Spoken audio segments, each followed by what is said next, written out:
Bay. I am Bay, and this is Bay. Say hi, Bay. Hi, Bay. And today we are talking about Shadow Kissed. Yes, the third book in Vampire Academy. And not a dry eye was to be seen. Nope. I sobbed like a fucking baby. And like I cried when there were a few times. I cried when I started the book because I knew. And so I was just like, no. And there were like a number of times when I was just like, nothing happened, but like I just started crying.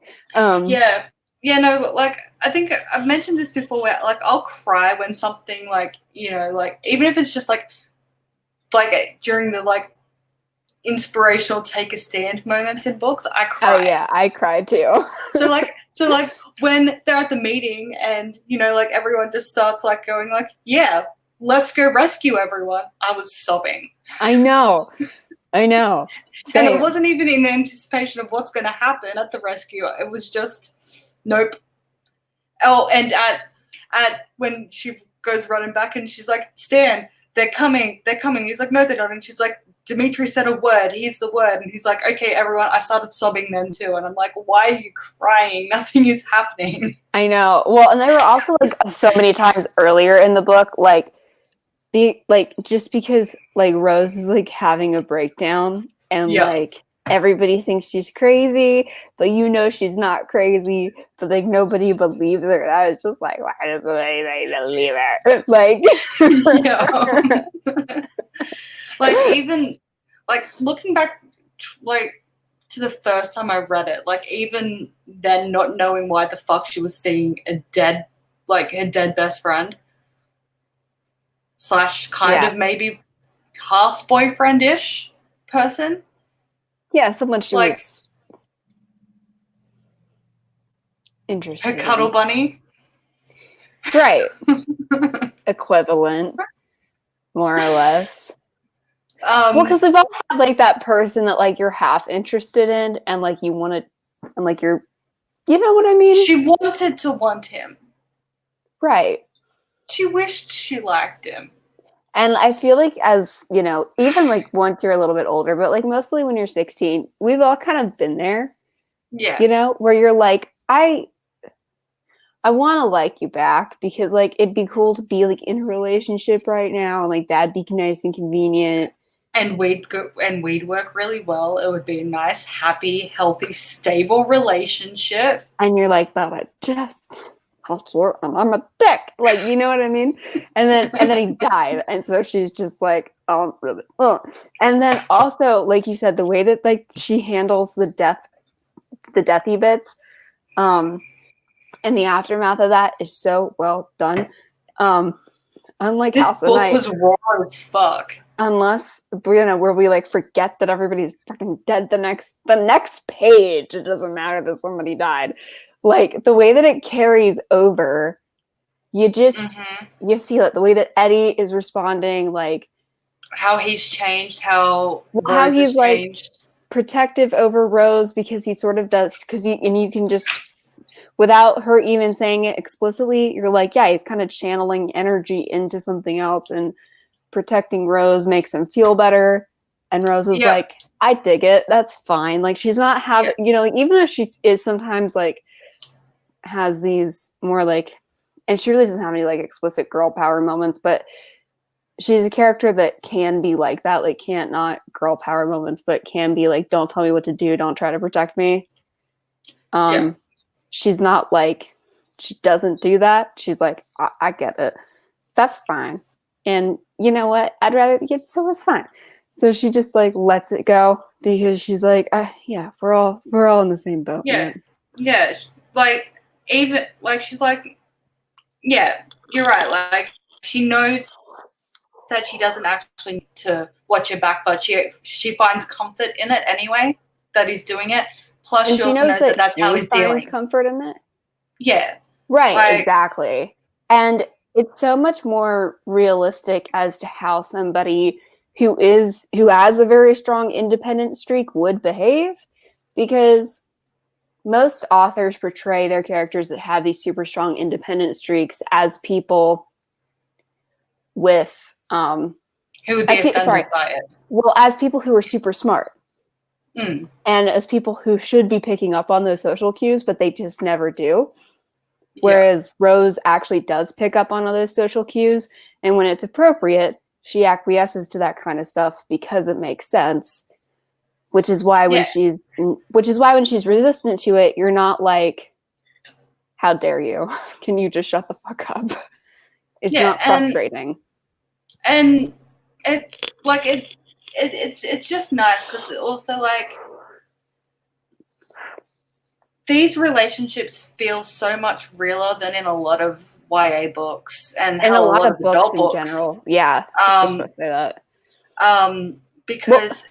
Because of those nuances, like Eddie knows that Rose can definitely hold her own. You know, she saved his life like 2 weeks prior type thing. Right. She took out to Strigoi, all that stuff. But again, though, that's someone he cares about. So he wants to, like, he needs to have her back. And because he's someone she cares about, she needs to have his back. Like, it's a mutual respect thing. Yeah, because it's a reciprocal relationship. And then also, Eddie becoming part of the circle makes sense too, because that's a huge bonding experience. Yeah. And they should be very bonded over that. And it makes sense for all of them to bond. And then even with Mia, when they see her again, and she's like, you know, it's kind of funny how like Mia kind of tried to ruin my life with rumors, but then like that happened and now nobody gives a shit. Isn't that interesting? And it's like, that's something that happens when you graduate high school. Yeah. You know, like people that you had, even like, I remember from middle school to high school, because I went, you know, like a lot of people, I went to school with like the same kids. Once we all mellowed out in like 10th grade, all this stupid shit from 6th grade, just who cares now? Like, you know what I mean? Because now everybody just stopped caring. Everybody was cool. All the petty stuff from everybody's angsty years was just, because now you have internal angst instead of external angst because you're 16. So everybody got along a whole lot better and you just kind of stopped caring. So it makes sense that that's how it worked, because in most other YA books, Mia still would have been a bad guy. And like, and that's the thing though, like as well, like there was, even before they all got kidnapped in the last book, like from when Mia found out her mum was murdered, she was like, wow, being the most popular or having, you know, a royal boyfriend, all this crap, it kind of doesn't mean shit. And then she got kidnapped and almost died. Right. And then she realized, no, it definitely doesn't mean shit. Fuck this noise. I'm going to go live with Dad and Train. Because Mia now lives at court, by the way. Right. Because it makes Mia human. And it's also interesting because you're seeing Mia from Rose's eyes, right? Which actually works really well, because when you have somebody like, because everybody's got like a Mia, everybody's got a Draco, right? Yeah. And it's very easy to see those people as not human and, you know, not necessarily not human, but as kind of like robotic, jerky figures. Yeah. And then something very traumatic happens to her, and then all of a sudden she's a person, or like a much more well-rounded person. And the other thing that I really like about this book is that in a lot of fantasy books, we really ignore how traumatic things should be, you know? Yeah. This series doesn't shy away from the trauma. And I really like that, because that's also something that I try to do. And if you've read my books, you know that I like, you know, is not fucking around with that, because it's just so unrealistic when you have people getting kidnapped and almost murdered, especially teenagers getting kidnapped and almost murdered. And then you're like, well, anyway, so the sun was shining and it was a beautiful yeah. Uh, sorry, that's the opening line to like Blackwood's The Blades of Redwater. Like chapter 1 is the sun was shining and no doubt it was a beautiful day. And we kept it in because that was actually the opening line that we wrote when we were 14. Yeah. And we were like, I don't care how cheesy it is because it's the opening line of book 1 when we were 14. It has to be in the book. It has to be in there, even if it's cheesy. I don't care. Also, by the way, Blackwood's The Blades of Redwater is available for pre-order everywhere. I have the Amazon link there and the signed copies link. So, yay! That's exciting. I get proofs tomorrow, and I'm so excited. I hope that they line up well. Yeah, I do too, because it's because Ingram Spark requires money for you to fix it if they don't. Also, I ordered extra copies, so I'm gonna finally send you all the books of mine that you don't have. Yay. Because physical copies are best copies. Yeah, you're gonna get the hardbacks of Liv's Craft and Jordan, and I don't even think you have Blackwoods yet. Hardbacks? Yeah, you don't have the hardbacks. No, I know, but I didn't realize you were gonna send me hardbacks. Thank you. Yeah, I've got hardback. I was gonna send them to you for Christmas, and then I didn't. And then, and then I don't think you even have Blackwoods the beginning, do you? No, I don't. Yeah, so you're gonna get all 4. I'm a bad friend. No, you're fine. I haven't read that one yet. You're getting all 4 of them. So, in all their glory.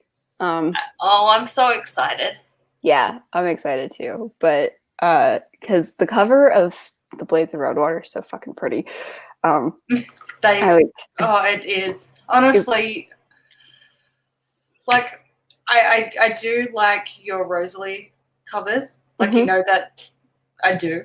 Yeah. You know, but they, like, and they fit that series and everything. You know, they're not supposed to be pretty. Well, they're striking in a very different way. Yeah. They're attractive, but they're not pretty, you know, like, oh. No, the Blackwoods covers are just like, oh my god, they're so pretty. Though, are just like, oh, I want They're so pretty. And also because we got interior formatting. Have I shown you the interior formatting? No. Or am I a bad friend? I don't know. Maybe. That means I'm a bad friend. You showed me map. Okay, that means I'm a bad friend. Hold on. Okay. You might have shown me and I just can't remember. And then I'll see it and be like, oh, yes, no, I've seen that. I probably just... Because I just forget who I send things to, like an asshole. And that is... And that is what I'm like. I'm just waiting. I'm sorry, we're on this tangent now. So that's part of it. Did you text it or send it somewhere? Oh, there we go. Yeah, I just sent it. Oh. No, you haven't shown me this. That is pretty. I got more. I like it. I'm so excited about the interior formatting. It's super gorgeous.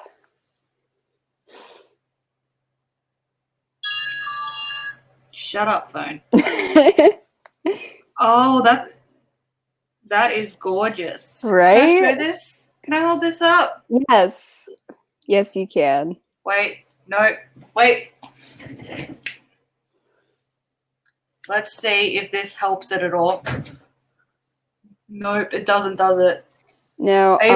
I even turned my lights off. Here, I tried.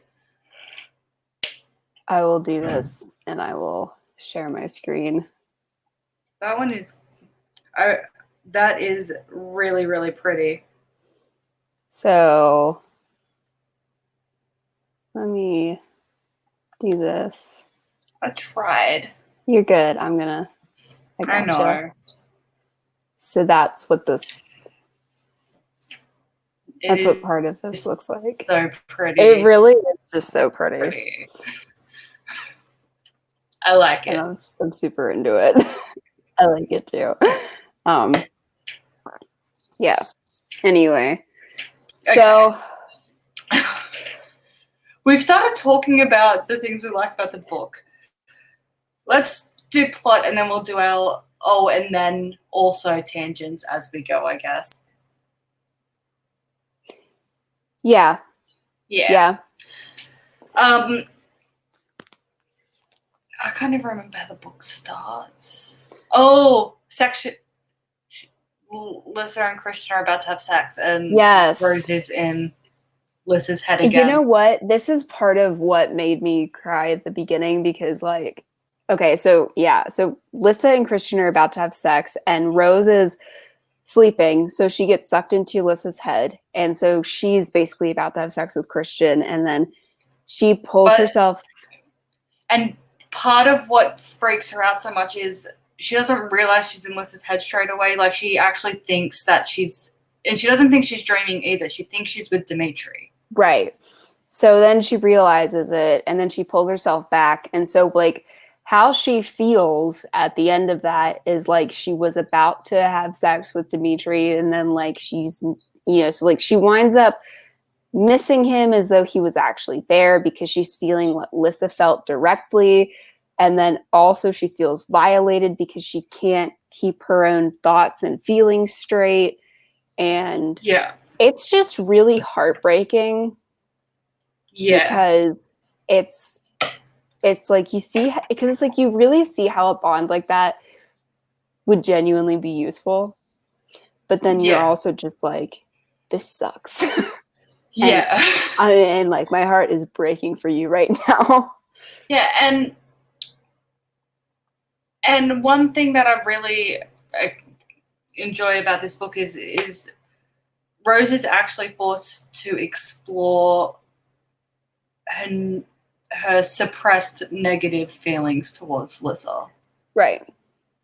And this is a perfect example of where those feelings, or one of the places where these feelings come from. Because she really resents the fact that Lissa has Christian. And it's not just that, Rose is a guardian and she can't be with Demetri. It's not just that my friend has a boyfriend and I don't, and that makes me sad. She is feeling what Lissa's feeling directly. Mm-hmm. And so it just, to say it rubs salt in the wound is such a fucking understatement. Yeah, and then also just the fact that, like, while Lissa doesn't have privacy, because Rose can jump into her head at any given point, she has the illusion of privacy. Well, yeah, I would say that Rose has less privacy. Yeah, like, because while no one can get into Rose's head, like, she gets invaded. Yes. And that would take its toll on anyone, let alone a 17-year-old girl who's struggling to, just life in general. Right. And with, like, the weight of the world on her shoulders as a guardian in training type thing as well. Like, it's all just, it's the wrong time. Yeah, so Rose is, like, real roughed up about the whole thing. And so we saw her last book start to get a little more miffed about things more often and start to, like, lash out. Now, after this dream, she's hurt and confused and she feels violated. So she goes outside for some air, and her hurt and feelings of violation just turn to, like, this all out fucking rage fest. And even if, like, you don't know where this is going, although at this point, I feel like even if you don't know what's about to happen, you do know that something more is wrong than just Rose is a bitch. Yeah, well, because we do get a slight hint in the last book. Yeah, you do. You totally do. And also, she is just so mad that you're like... And then also the way that she's reacting to it, where she's like, what is wrong with me? I just don't understand. I don't understand what's happening to me. Yeah, you're just like... Yeah. And I do like as well how what she does, just like these moments from her just escalate slightly each time it happens throughout this book. Yes. And half the time when it's happening, she knows on some level that this isn't her, but other times she doesn't realize until like 5 minutes later when she's had a chance to calm down, and then she's like, why the fuck would I have done that? What's wrong with me? Right. This shit ain't right. And Yeah. it's done really well. And one thing I really like as well is because, you know, spoilers, obviously. Yeah, this is us. Book club with Bay, not spoiler-free book review with Bay. Welcome.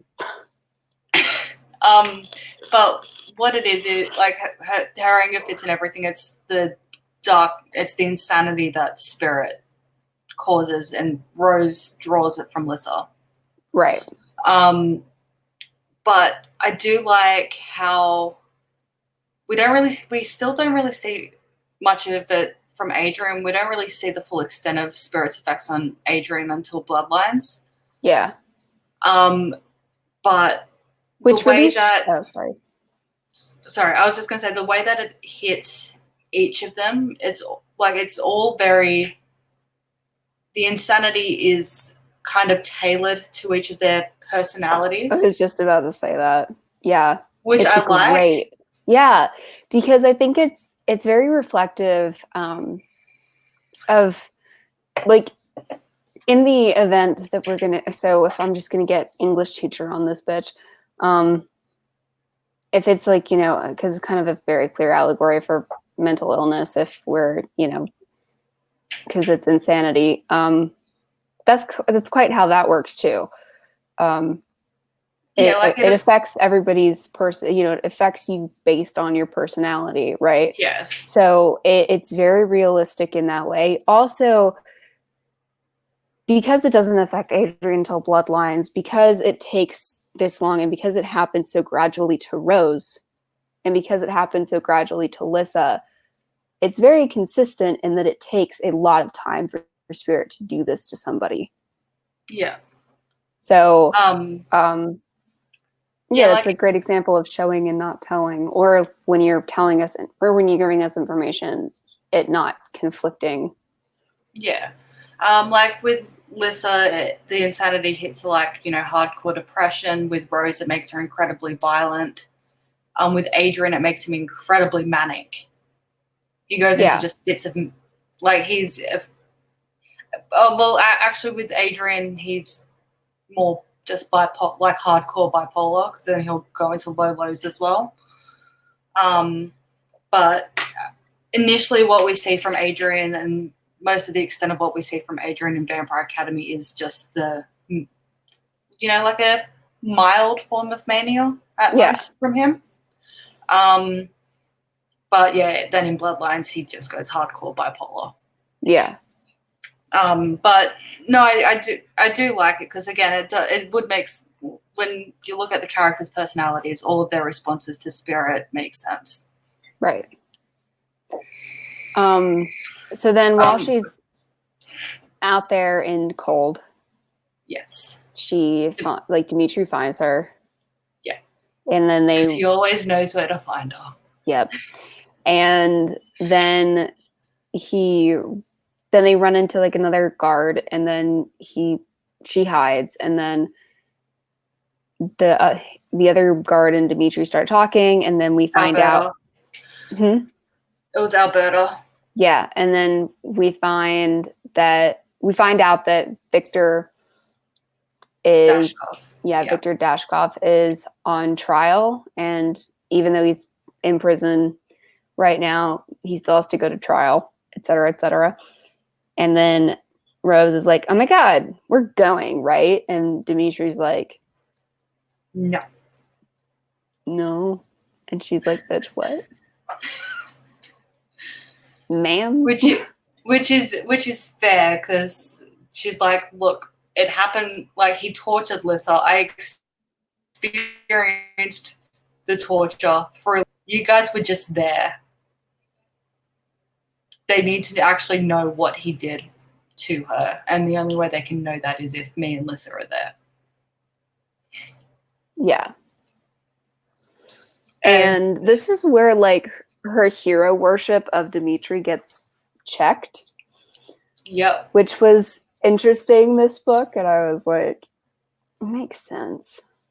You know, and one thing that I do like as well is it doesn't change how she feels about him when he's not the I can do everything God that she thinks he is. Right. No, it doesn't.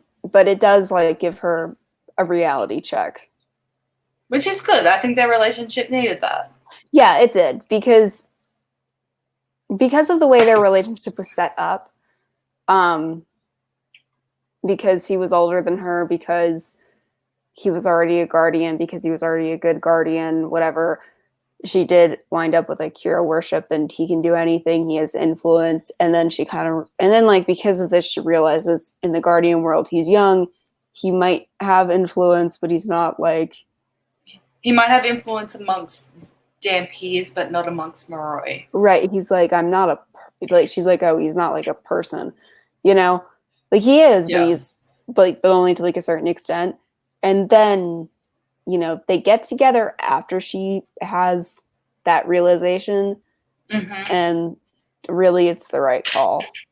Yeah, and that's another interesting aspect about their relationship that gets explored in this book as well, because Rose ends up being like, you know, forced to go to therapy. Yes. And without disclosing who she's talking about, she mentions that there's a guy, but he's unavailable for this and this. And the therapist straight up just says, like, you keep talking about how you can't have a relationship, you can't have a life outside of Lys's, this and that. Do you think maybe that's why you're into this guy? And so then Rose asks Adrian to compel her into, you know, wanting nothing more than to be with Adrian type thing, just to see if it felt the same way as how she feels about Demetri. And it didn't come close. So she comes to the realization, no, I actually just love Demetri, which is nice. Yeah. I like that they also, because that's one thing as well that always happens in YA as well, is let's be honest, the main love plot in YAs is always, you know, generally girl, like average girl, unattainable guy, but for some reason he still wants it type thing. Right. And I like that this book, it's kind of sort of thing, but you can also see why Demetri wants it, but then they also address that he's the unattainable guy.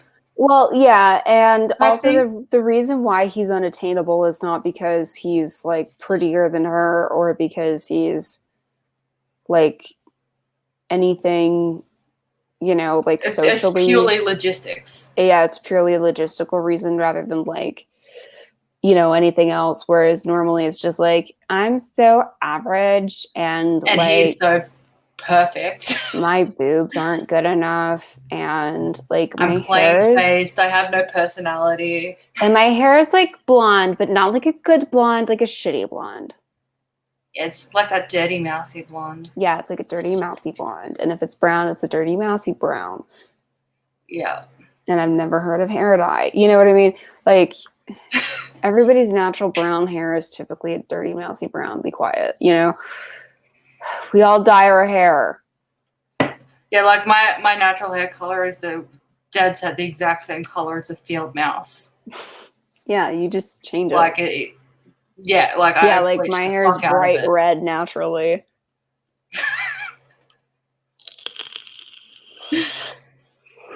I was born with dark roots, okay? We all have look, sweetie, we all have personalities because they're fake, okay? Idiot. We put them on in the morning and wipe them off when we go to bed. Sorry. And then they're always like, my skin sucks. Get skincare products. Like the rest of us. You would be You think I've had a skincare routine since I was 15 for no fucking reason? I Oh, apologize. speaking of, I am so pleased right now. Speaking of skincare, just quick thing. Went to Aldi and I bought it's like moisturizing sunscreen, Mm-hmm. like SPF 50, and it's actually like the good SPF, like because you know how there's the two kinds of sunscreen, one where like they try and block the sun by chemicals, and the other one's like via, it actually just puts a layer over your skin, and that one's more effective. Yeah. It's that one. Okay, cool. And it was $3 for a moisturizing facial and neck one, which they're usually 50 Yeah. for this size. And it was $3. And I was like, I don't know if this is going to be shit or not. Used it. Looked good. Felt good. Went out in the sun. Didn't get burnt. Yay. I'm sold. Yeah. So Skincare is important, people. So anyone in Oz, like Aldi, that stuff. Like, get it. just to YA authors everywhere and to anybody who's convinced by YA books that you're going to be average forever. Everybody on TV is not average because they spend 6 hours a day to prep to look perfect. Yes. Okay, that's how it works. You don't roll out. Well, you get to a point where you can kind of roll out of bed that way, but that's because you've been prepping for that day for like 3 years. And that's my point. Yeah, no, I've got it. And also, yeah, you need to buy your various, I almost said accoutrements because of the last two House of Night books. Oh my God. Kill me. But you accrue various possessions as well that assist you in the in minimizing, your morning routine. Right. Like I've told you, I sleep in a silk cap now because if my hair is straight and I just, I do a twist. I need to get one. Twist it and do that and put it over my head. I wake up, my hair is dead straight still. Doesn't even need a brush. Yeah, I need to get one. I gotta get one. They're seriously unattractive, but they're good. Doesn't matter what you look like when you go to bed. It matters what you look like when you wake up. That's the other thing too, is that if you want to be pretty the moment you wake up, you gotta be butt ugly when you go to bed. Yes. So you gotta have your face mask, because right. One of my best things that when I go to bed, really good for my skin, is like this. It's a clear face mask, but you can it kind of looks like I've got like this weird gel over my face because I do. Oh yeah, no. When I do my face mask, but it's good. My dog barks at me. Well, I like my actual colored face masks that I do in 2-3 times a week type thing. I can only do those when my kids aren't home. Yeah, it scares people. I think daughter will be okay with it. Would be okay with it now, but son gets really confused and cries. And first time she saw me like that, she burst into tears and screamed. I was like, "I'm sorry, Mummy has a blue face right now." Yeah, no, my dog barks at me. My dad's judgy about it. Look, YA books just have it. They're like, I'm just so average. I'm like, you're probably not. You probably just don't have an extensive routine like the rest of us. The rest of us would be average too if we buy some eyeliner. Yeah, right? If anything else, eyeliner makes a shit ton of difference to how you look. That's the other thing too, is I got permanent eyeliner. My upper eyelids have permanent eyeliner. I also couldn't do my first one. Maggie! What's that mean? That is rude. I'm just socially awkward, but I'm not that mean. Jesus. Yeah, I mean, I got permanent eyeliner on my top lids. So, yep. Because I was like, 24/7, you have to do things and stuff. Yes. Sorry. I'm sorry to go off on the tangent. It just drives me nuts because I also feel like, for people who feel like they're average, it sort of sends the message. And for impressionable people, and I'm not usually one to be impressionable people with media, but for a period of time before you figure it out, you do absorb it, and then you become an adult. I feel like they're just there's nothing I can do to make myself look better if I want to. It's you can do so many things. Yeah, well, that's the interesting thing. Again, like let's tie this conversation back into the book, shall we? Yes, we shall. So, like with especially with YAs, you get generally one of two things. One, I'm so plain, I'm so average, I'm so blah type thing, or I'm so super sexy and I know it, and everyone else knows it, and I'm going to keep reminding you of it. But not in a bad way. And all the other sexy people are evil. Yeah, but you're sitting there and you're just like, oh my god, kill me type thing. Yeah. Every time they're like, I'm stunningly gorgeous. This Rose, right? Even from her own perspective, she thinks she rates a 9 out of 10. Yeah. But she's not. But and she likes the fact that she does. However, it's not.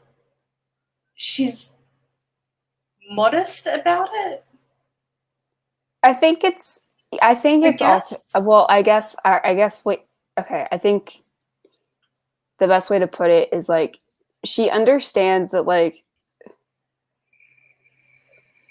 not that it means nothing, doesn't make any sense. Because it does mean stuff, obviously, but it doesn't stop bad stuff from happening. I'll put it that way. No, she's glad she's attractive. However, it's not the most important thing to her. She doesn't take pride in her appearance. She takes pride in what she can do. Yeah.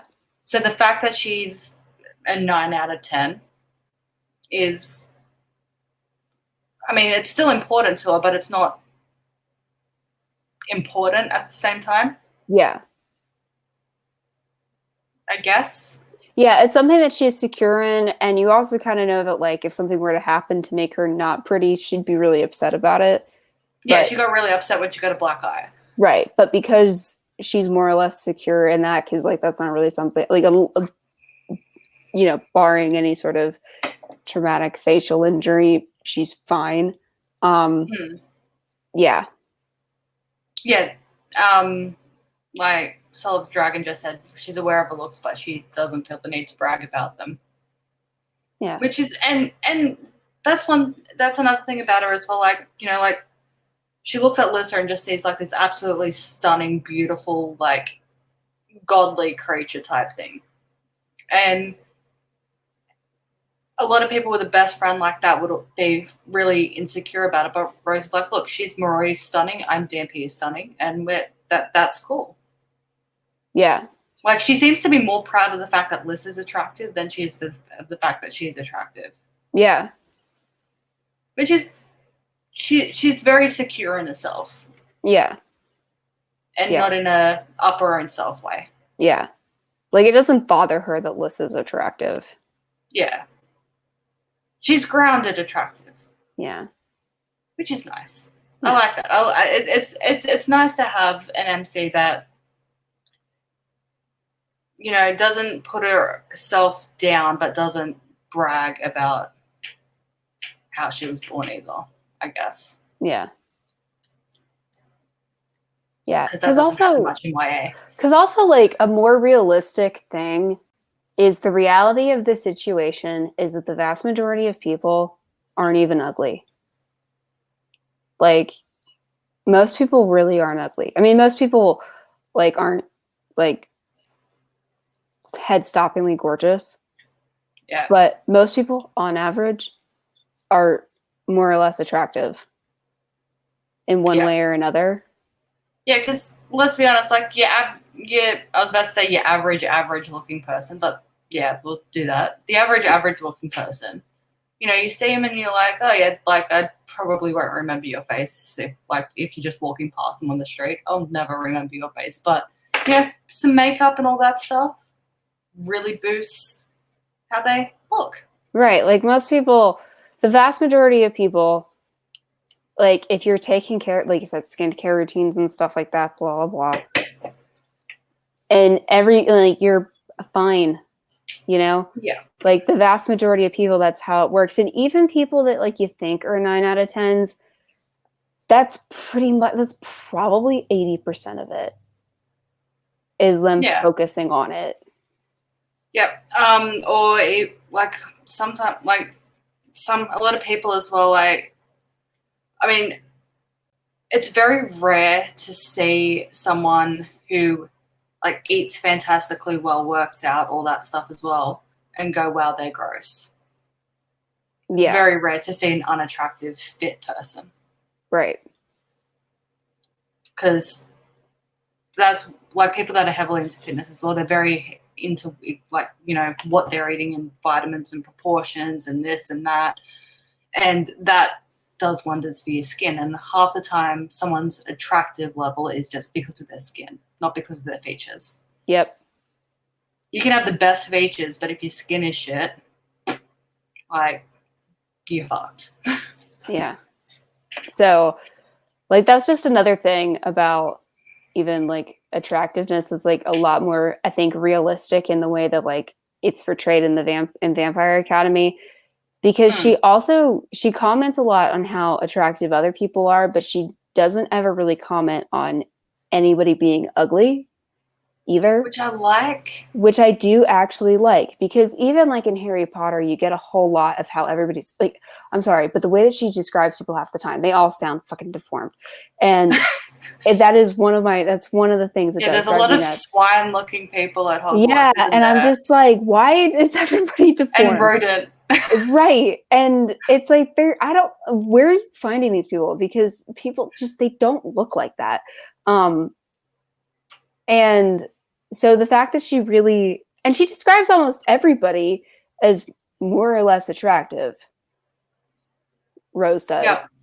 Or at the very least, yeah, the worst, I think the worst that she says about anyone, well, one, there was Mia, like she used to make fun of how Mia looked, but that's because Mia looked like she was, 10. Right. She looked very young. But it had to do with how she was dressing, not her inherent attractiveness. I think part of what made her look so young as well is she was very short for a Moroi, so there was also that. Right. But she also didn't like her. Yeah. But I think other than that, the worst she really kind of describes anyone is like just that they were plain. Yeah. And plain doesn't mean unattractive. It just means not like noticeable in any way.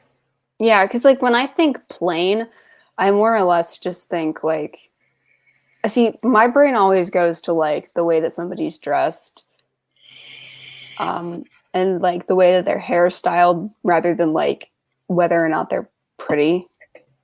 Yeah, because actually, here's a good example. Like with Natalie, Victor's daughter.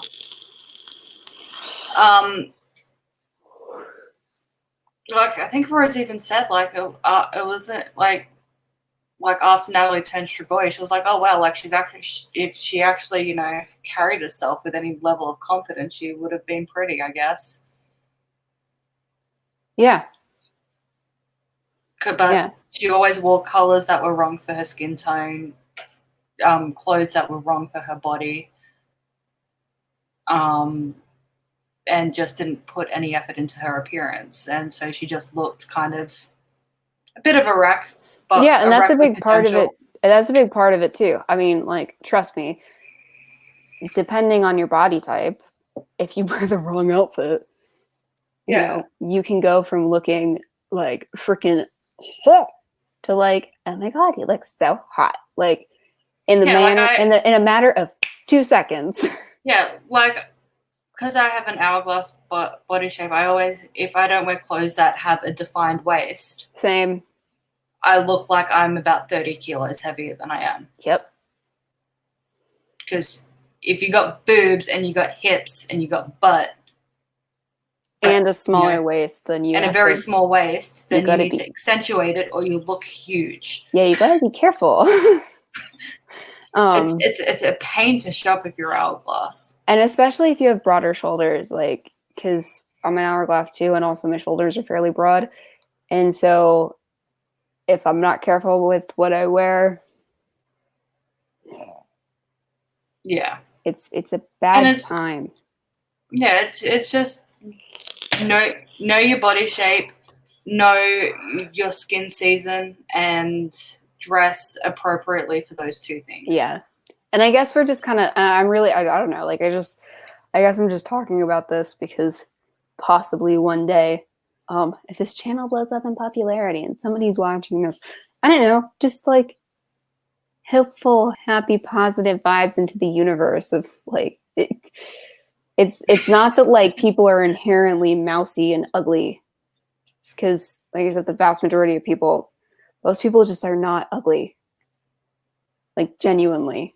Like seriously, next time you're like in class or in the grocery store, seriously, like look around at everybody. Most people aren't ugly, they're just in pajamas. So buy cute pajamas is what you're saying. Yeah. Cute pajamas are very important, but so is comfort. That's my point. And also, like, really, also people who are like super duper attractive, like all the time, really, at least when you see them, half the time you're like willing to sacrifice comfort to look nice, which is why people go to the gym all the time. I mean, also, every time you see, like, if you're out and you see a chick that looks like super duper amazing, just look up any makeup tutorial on YouTube and you'll feel a lot better about yourself.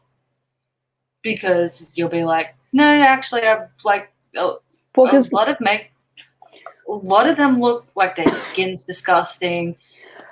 They actually look really fucking weird. It's because they put on such heavy makeup that's not good for their skin constantly for those makeup tutorials. Yeah. It's actually like if you can take care of your skin to a point where you actually don't need foundation every day. Yeah. I mean, actually, though, I suspect, because some of them have really bad acne scars, I suspect they got so good at makeup because they got really bad acne when they hit puberty. Yeah, that's probably true. So, which makes sense as well. Like, if you've got, like if I was missing, an ear or something, I'd get really good at being able to style hair in a way that hides the fact that I was missing an ear. So, like, if you've got something to compensate for, you probably get really good at compensating. Yeah. Anyway, we got away from where were we again? I'm sorry, we're girls. This happens. Where were we in the plot? The first scene.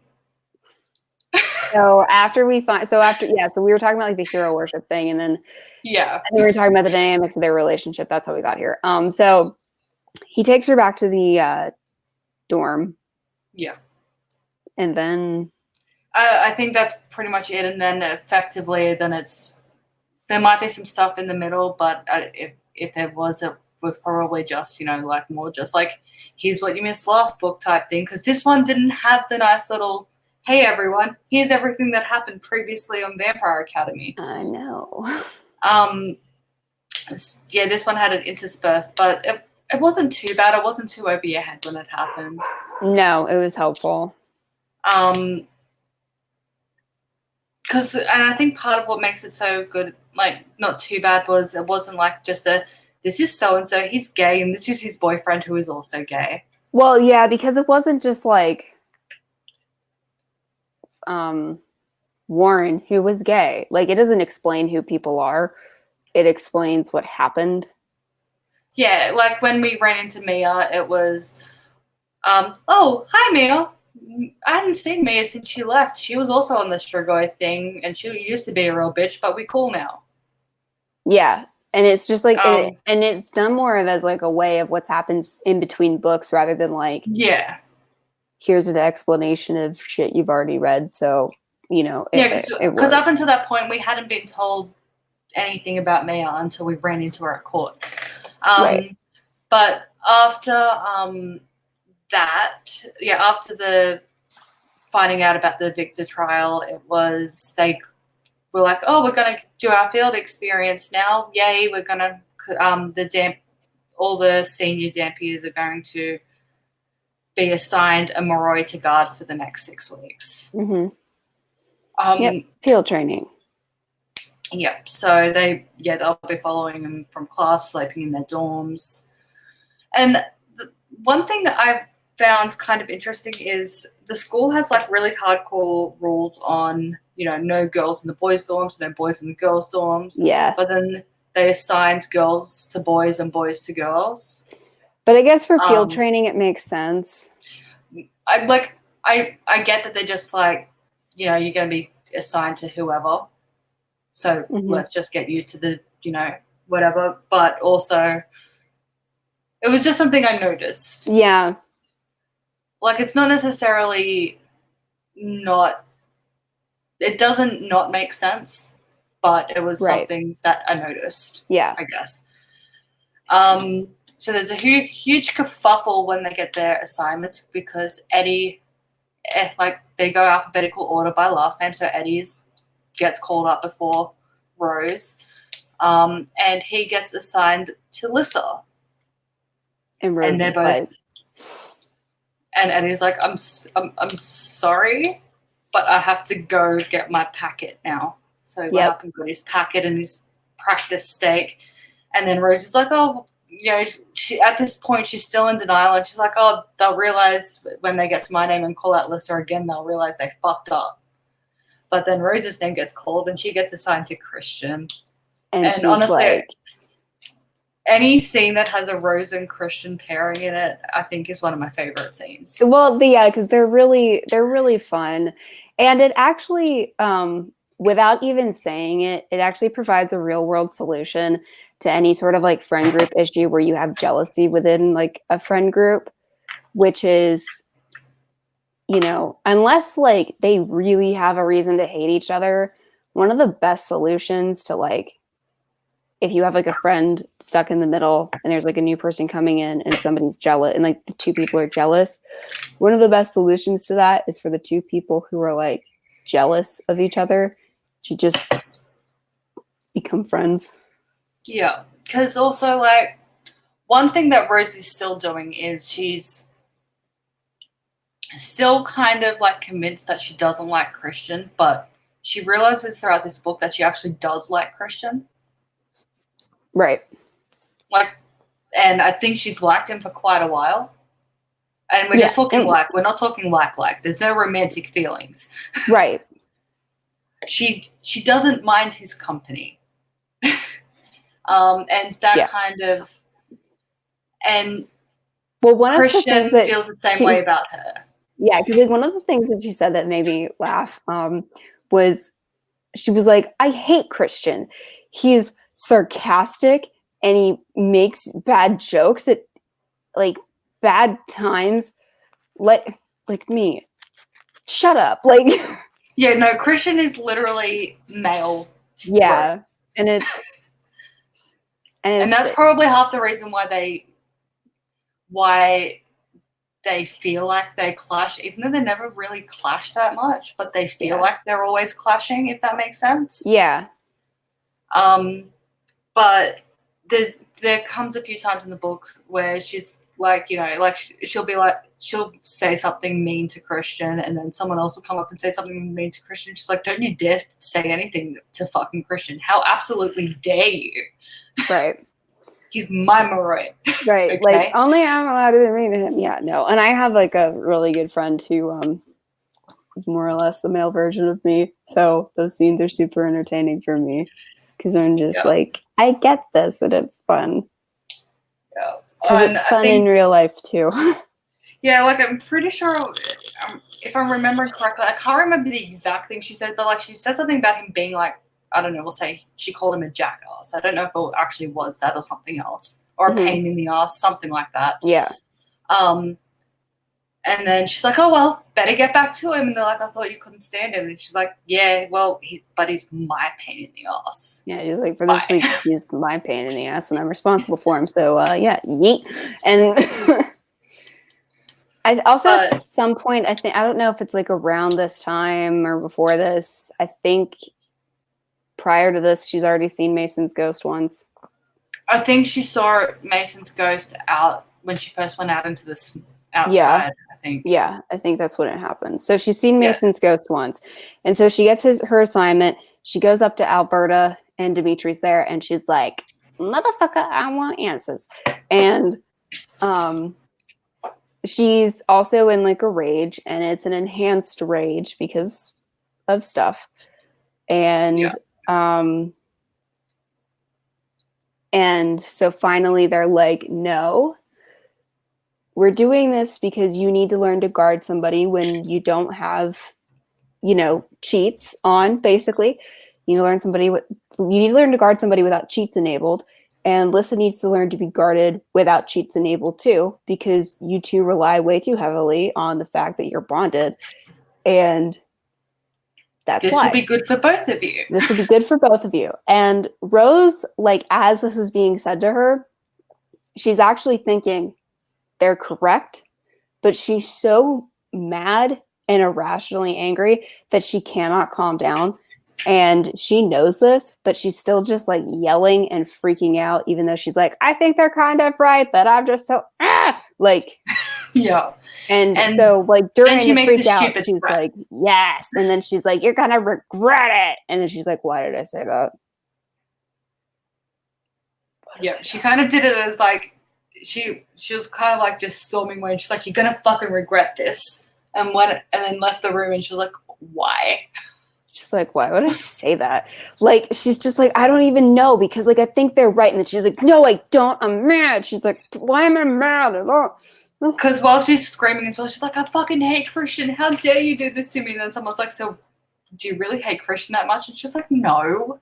She's like, no, I don't. No. Like, I was just displeased. Yeah, okay? she's like, I was pregnant. Like, and like she just can't calm down, and you're like, oh my god, you poor thing.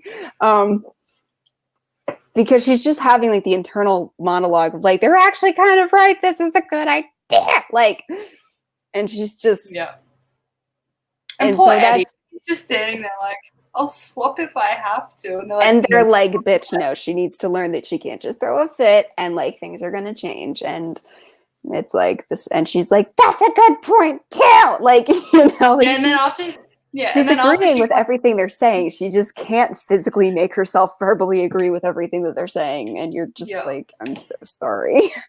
And then after everything calms down as well, like she's talking to Lissa, and they're like, it won't be that bad. You two are together all the time anyway. Right. And like that should have been her first thought, but because she was so and she has the thought that should have been her first thought, right? Like that they didn't really separate her and Lissa. Yeah. And she's like, I should have thought of that, and why wasn't that my first thought? But like she just was so mad. And then another thing that I like about Demetri and her relationship is that in any other YA book, Demetri would have been like, there would have been like a conflict with them because he would have like ditched her because of her behavior. Yeah. And then realized that something. This isn't you. And then realized that something was wrong. Whereas with this, he just jumped to what is wrong with you? Yeah, and that's one thing that he kind of picks up throughout I can't remember if it's ever actually explicitly said. I don't know if she ever actually tells him this, or if he just picks up on it that Lissa is what is making her crazy, or who is making her crazy, I guess. Because like at the end, when like before they, you know, he is like, okay, we need to get you calmed down, and he takes her far away from with Jesse, who she wanted to kill, and B, as far. Oh no, sorry, no. It was after the attack. Mm-hmm. He did know that it was Lissa at that stage, but he's like, okay, you can't be around Lissa later on when Lissa's healing everyone. Right.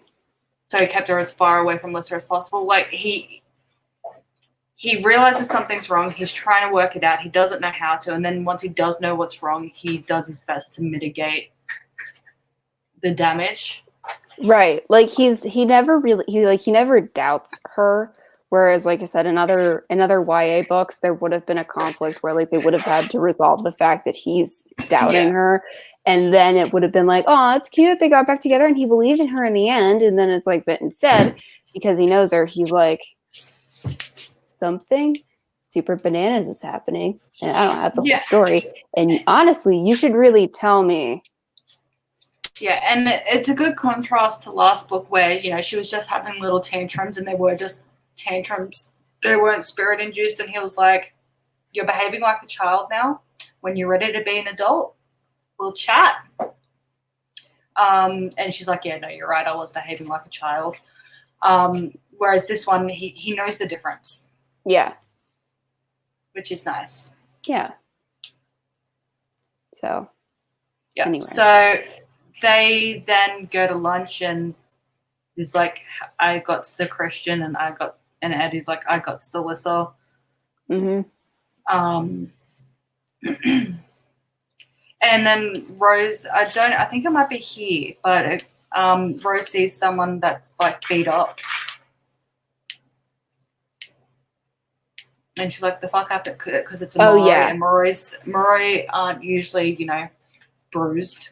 Right. But she's like, Moroi aren't usually in a fight. Like, they get into fights. But, like, also you're a royal. And if you're a royal, you really shouldn't be getting into fights. Well, that, and if you do, you should win. I'm so confused.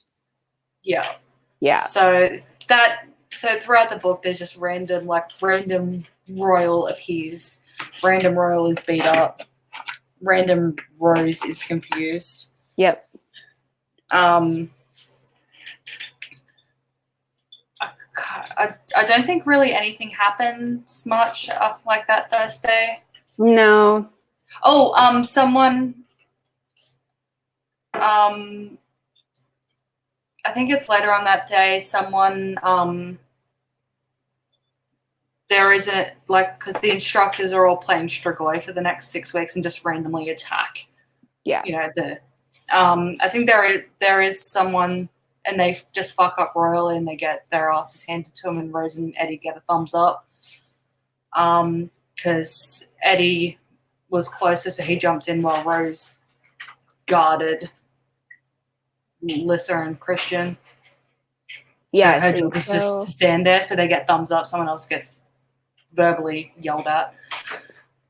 And I think that's it for the first day, really.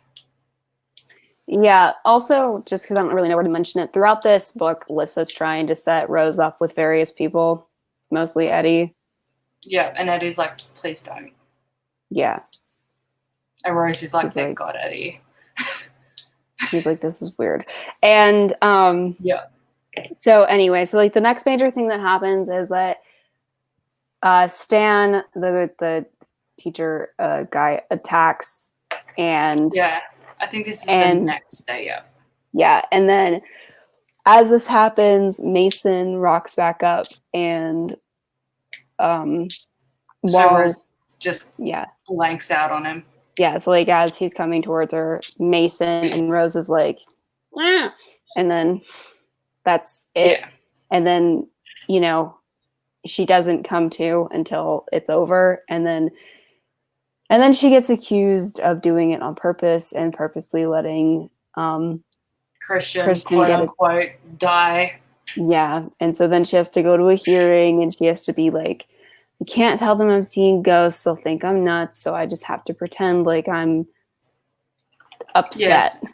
Yeah, so she's like fumbling to try and be like, you know, like what, you've never, you know, fumbled? And they're like, you didn't fumble, you didn't do anything. And she's like, well, I froze. And they're like, well, And they end up like between like the arguing and everything, they both end up like the panel and her end up, you know, building this case of like, she's stressed, she's got a little bit of PTSD, she's only 17, she hasn't even graduated, but, you know, she witnessed her friend die only a few weeks ago, and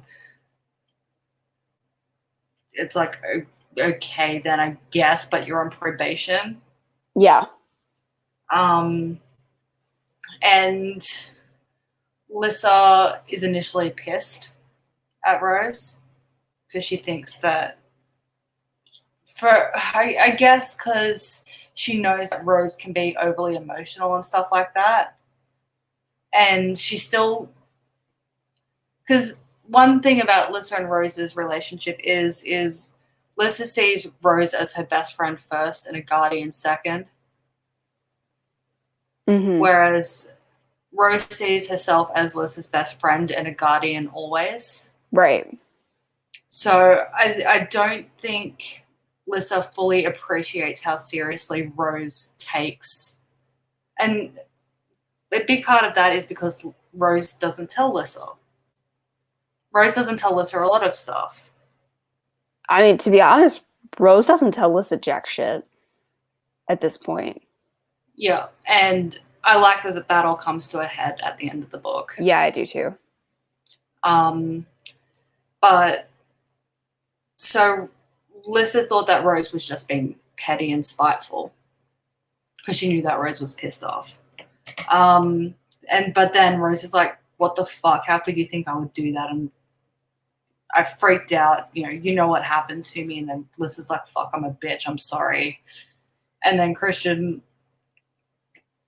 actually ends up, when they're in private, just saying to Rose, like, "So what actually happened?" And she's like, "You know what happened."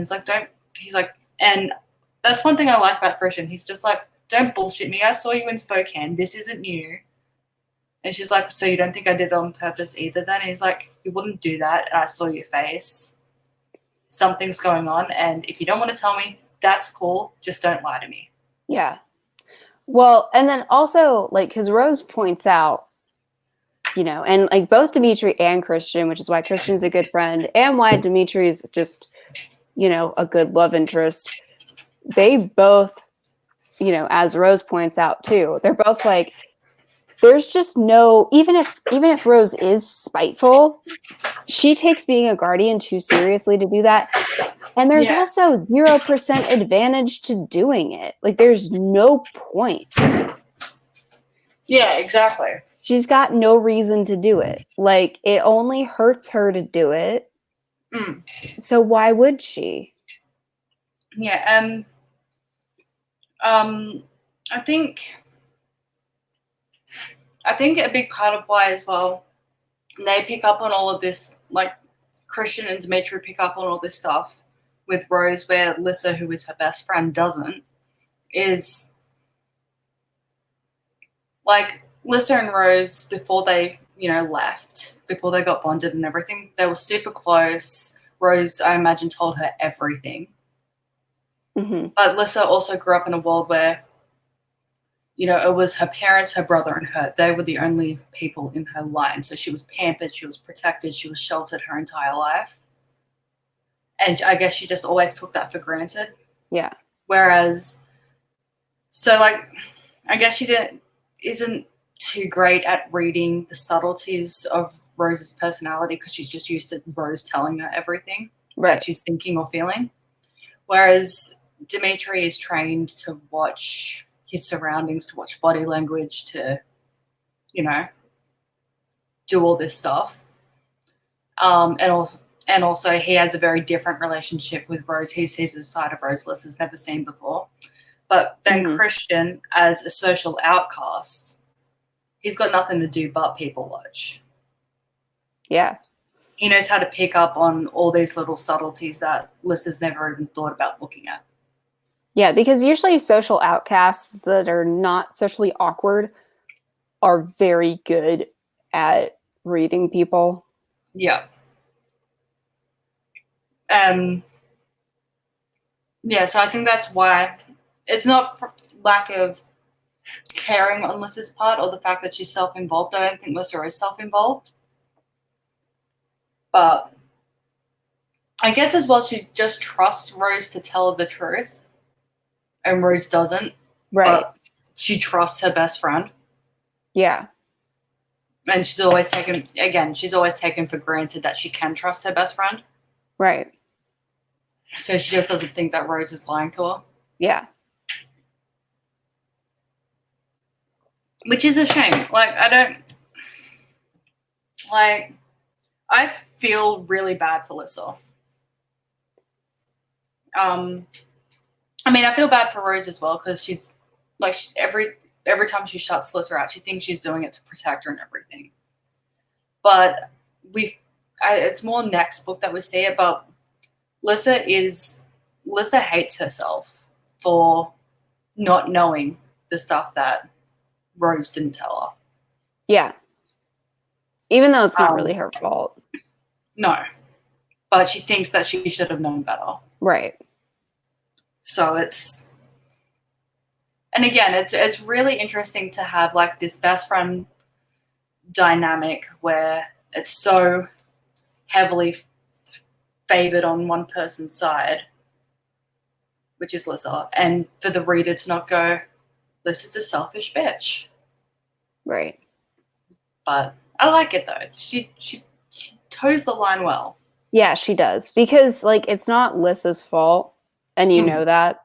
And you also know that she doesn't have a perceptive personality, because even when Christian liked Lissa didn't pick up on it, even though it was, like, super obvious. Yeah.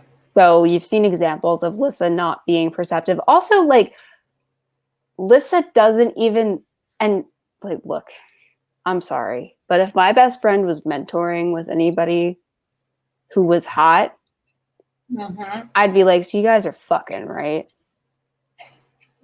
Even if they weren't, I'd ask the question like 10 times just to be like, because if you aren't, I was wondering. Like, yeah. I mean, you guys spend a lot of alone time together, and like, as your best friend, I just feel obligated to check in on the situation. Yeah, and I do like as well that she does, like that Richelle Mead does make a point to show us how much Lissa does care about Rose in each book. Like the first one was a bit more shallow. Like, you know, they went out and she bought Rose a bunch of clothes. Right. But the second one, she gave Rose a treasured family heirloom. Mm-hmm. And in this one, she's looking at Rose and she's like, I just want you to have fun and be happy. So, like, I think you should start dating again. So she does, like you said, she does try and set Rose up because she thinks that that'll help Rose find some peace. Yeah. And then she also takes her on like an elaborate spa day. Yeah. Like, and she's so proud of herself because she's like, I'm going to do something, but I can't let her know. So Liz is working out how to block Rose from Yeah. It, so and then Rose is like, I'll just let it happen. Yeah, it's cute. Because also, like, the thing is, too, everybody has, like, a different love language, you know? Yeah. Everybody expresses themselves in different ways. Mm-hmm. Like, I'm bad at that kind of stuff. Like, I'm so bad at getting people presents and shit. I suck at it. Because I'm like, I would never know what to get somebody. And then somebody else will talk to me and they'll be like, but what do you know about them? And I'm like, nothing. And they're like, what? What's their like favorite this? And I'm like, oh, like I suck at it. So like I would be terrible at doing any of that. Because if I had to be like, let's plan a day out, I'd be like, do you want to like exist for 24 hours? Does that sound like fun? I'm stressed. I'm just so bad at it. But Liz is really, you know, like that's like her thing. That's what she wants to do. And so, yeah, it shows you like in this way, this is how she expresses that she cares about people, and she's bad at reading the room, but doing her best. And you're like, it's okay. And it's really cute as well that she's so proud of herself for getting like the Queen's blood whore masseuse to be Rose's masseuse. She's just like, he's pretty cute, isn't he? And Rose is like, I actually really liked that as well because like we got to in that scene as well. We got to see a side of Lissa that we hadn't really seen before. She was just like it was just a girl moment. Like, it was. Girl time. I like girl moments. She's telepathically, because she's also like telepathically speaking to Rose because she's not gonna say it in front of the guy, but she's just like, he's this, he's that, and I'm pretty sure they fuck, but he's pretty cute, isn't he? And Rose is just like, please stop. Bitch. It's great. Yeah. It's cute. And and so like you're kind of reminded that like they are friends, but Ish is complicated right now. So it's nice. But yeah, so like after the hearing, well, we haven't even gotten to before the hearing yet. No, her her disciplinary hearing. Yeah. Sorry, I thought you meant the trial. My bad. No, Demetri does vouch for her. He saves her. So now they're like, you have community service. Yeah. And she's fumbling, and they're like, we can make it like all 6 weeks. And she's like, I'm going to shut up.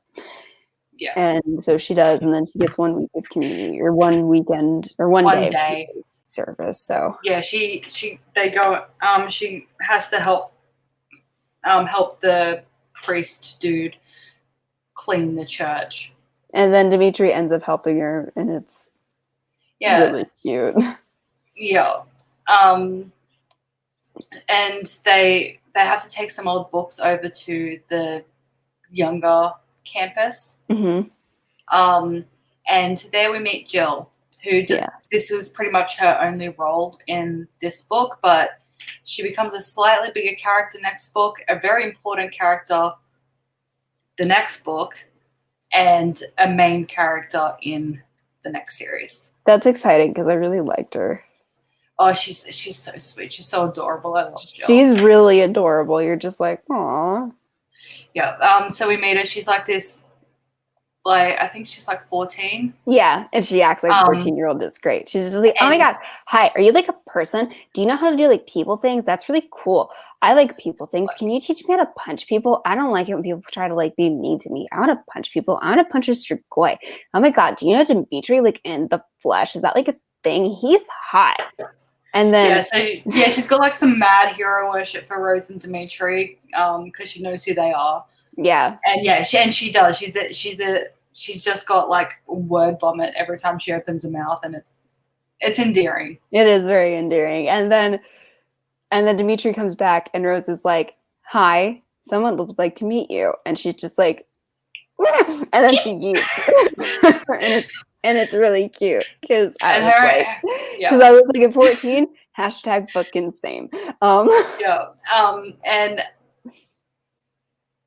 her relationship with Adrian is really cute too, because not in this book, but in later books, it's really cute. But Rose also finds out that some of the middle school royals are also getting the beaten up. Yes, that's really what we find out from Julia. She's like, they're getting beaten up. I'm like, I don't want to get beaten up. And then also Strigoi, so can you teach me how to punch someone? And Rose is like, I don't think so. She's and like, then sorry. And then she's like, and then she's like, and I want to fight with magic. And then she's like, oh my god, okay, calm down. Yeah. So yeah, no, she's just a super enthusiastic, average fangirling teenage Moroi. It's cute. So yeah, so I liked her. Yeah, so that was Jill, and that's it. Her role for this book. So tune in next time for more Jill. Yeah. But also at some point as well, before the trial happens, because also Rose is also saying like why, like I think her and Demetri have a fight. I think after that conversation about the trial. Yes. She's like, what? She's like, why aren't you getting us there? And he's like, I tried. And she's like, well, not hard enough. How dare you? Yeah, she's like, how dare you? And he's like, Rose, I can't. I can't. Like, I can't just do these things. And she's like, is Demetri not perfect? Yeah. Is that a thing? And like we said earlier, it doesn't change how she feels about him, but she does get that reality check of like, he's not all powerful and he can't do everything. And that's a thing. Yeah. So at some point as well, Adrian visits her in a dream. Mm-hmm. Adrian's also been in a bunch of the scenes I think that we've already talked about. Yeah. Yeah, he's in this book.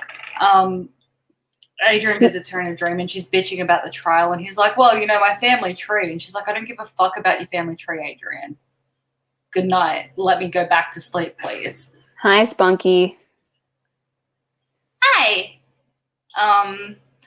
But yeah, so that's important. But at some point as well, there's another attack, and Rose tries to overcompensate for fumbling last time. And she kind of left the Moroi unguarded, so she gets in trouble for that as well. And so, yeah, that happens. But then I think there's some random scenes as well with, like, Jesse and Ralph where they're like, oh, like, I think they were bitching to Rose, like, or laughing at Rose for being paired with Christian. He's a creep, blah, blah, blah. And she's like, bitch, he's awesome type thing. And then they invite him to join a secret society club thing. And he's just like, no. And then random, and then, yeah, they get to go to court. They find out, Liz is like, we got to go to court. We're doing a thing. And then Rose is like, oh my God, Demetri's the best person ever. And then she's like, Demetri, yay, thank you. And he's like, I didn't do it. Not me. I'm sorry. I wish it was, but it wasn't. And then they get on and then she gets on the plane and Adrian's there and she's just like, why is Adrian here? Oh, wait, he's in Ivashkov. The Queen's in Ivashkov. Adrian, how closely related to the Queen are you? And he's like, she's my great aunt. And I'm her favorite great nephew. I'm her only great nephew, but I'd still be her favorite even if I wasn't. And she's like, thank you, but fuck you. And then on the plane, she gets a headache. Massive migraine. She's seeing shapes everywhere. It's no bueno. And everybody's like, Rose, stop being a drama queen. And then she's like, no, like, for real. Ah! And then they're like, and it's cute because then it's cute because Christian, like, defends her. He's like, look, we were just about to get food when we had to go, and she hasn't eaten since breakfast. Yeah. She's probably hungry. So he kind of defends her a little bit, which is sweet. Yeah, he's doing his best. And then she's just also, she's a mess. And she's got a migraine. They actually figure out that she does have a migraine and they help her and then she's got like a migraine, which sucks, by the way, until they land. I was like, fuck that. And it's a long flight because it's a private jet, so they don't fly as fast as a commercial. I know. I was like, and they're flying from middle of buttfuck nowhere, Montana, to Pennsylvania. I know. I was like, I would jump out of the plane to kill myself if I had a migraine for that long. Like, on a commercial flight, I imagine that would still be quite a few hours. Yeah. I honestly, if it was more than 30 minutes, I'd be like, just end me. Yeah, because also you're on a plane. Because like planes are dry, and so like you're gonna be dehydrated too. Yeah. And so I would just be like, just end it. If this isn't worth it, this isn't worth anything. Just tell me. Luckily, because it's a private jet, it was like just all them on it. So like Eddie, who was sitting next to her, was like, you know what, I'm gonna go over there and give you space. So she just kind of like laid down and passed out till the flight was over. Yeah. And actually, Lissa tries to heal her. Yep. Well, because Lucy's off her meds. Yes. And Rose is very opposed to this, and then like Rose's condition gets worse as she, as Lissa's off her meds. So, yep. That's it though as well. It's like the insanity stuff is because of Liz in general. The other stuff is not. Well, it is, but not. It's because she's killed Strigoi. Yeah, different. So when Lissa tries to heal her, it doesn't work. Yeah. Instead, she's just pumping more energy into her, and it. Yeah. So, but because Adrian can see auras, by the way. So as Adrian's watching this, he's just like, this is weird. Shit. Because instead of because Lissa's like, I guess my powers aren't working. And Adrian's like, oh no, motherfucker, your powers are working. Well, I don't think Rose took anything from her there. I think he was just like, no, it worked. You just couldn't heal her. Yeah. So he's like, no, But- you were glowing like a freaking Christmas tree. Yeah. But then there's another scene, I think it's later. Where that's No, where he actually. it happened before this. It happened before this. Oh, did it? No, I don't think it did because I think they're alone later, and then he's like, I didn't want to tell you this in front of people, but she was glowing like a motherfucker. And then also, as her aura's like, yours is all like darker than shit, man. Yeah. And there's a scene later where Lissa is having a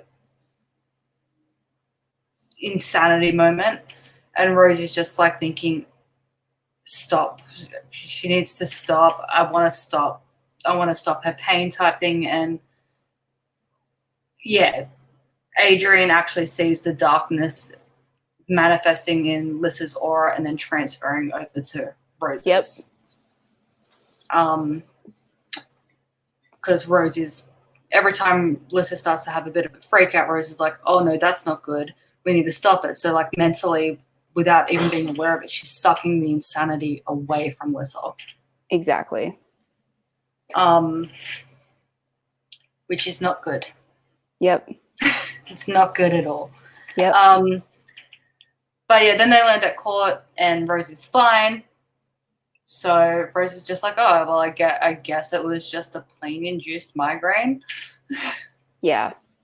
That's never happened before, but I guess these things can happen. So let's just carry on to court, shall we? Yep. And then they run into Mia. And they do a little bit of a catch up. And I think that's pretty much it for that bit. Mia's made friends with some guardians at court, and they're teaching her physical self-defense, and she's working on her water magic on her own. And then Rose is in her room and she gets a note from Victor. Yep. And Victor's all like, I'm going to tell everyone that you and Adrian fucked. Demetri, sorry. Yeah. Adrian on the brain. Well, it's a bit hard not to. Yep. And so Rose tells Demetri, and he's like, give me a bit of time type thing. And then he comes in, he's like, okay, let's go see Victor now. So some of Demetri's DMP contacts get them in to see Victor. And fuck, he sounds like a lunatic, doesn't he? He's just like, I was going to change the world. Yeah, he does. And he's like, and I was going to use Lissa. But what's interesting about this book and what I really like is that he points out, and, you know, and thusly kind of the author, I feel like, in a way, he's like, you guys believe in the same shit. And they're like, but we go, yeah. They're like, but we're not nuts. And he's like, but you didn't even think about it until I tortured you. And they're like, but we're not nuts, you know? Like, it takes them, it kind of takes them aback. And you're like, it's good. Yeah, like, I mean, it's hard because, like,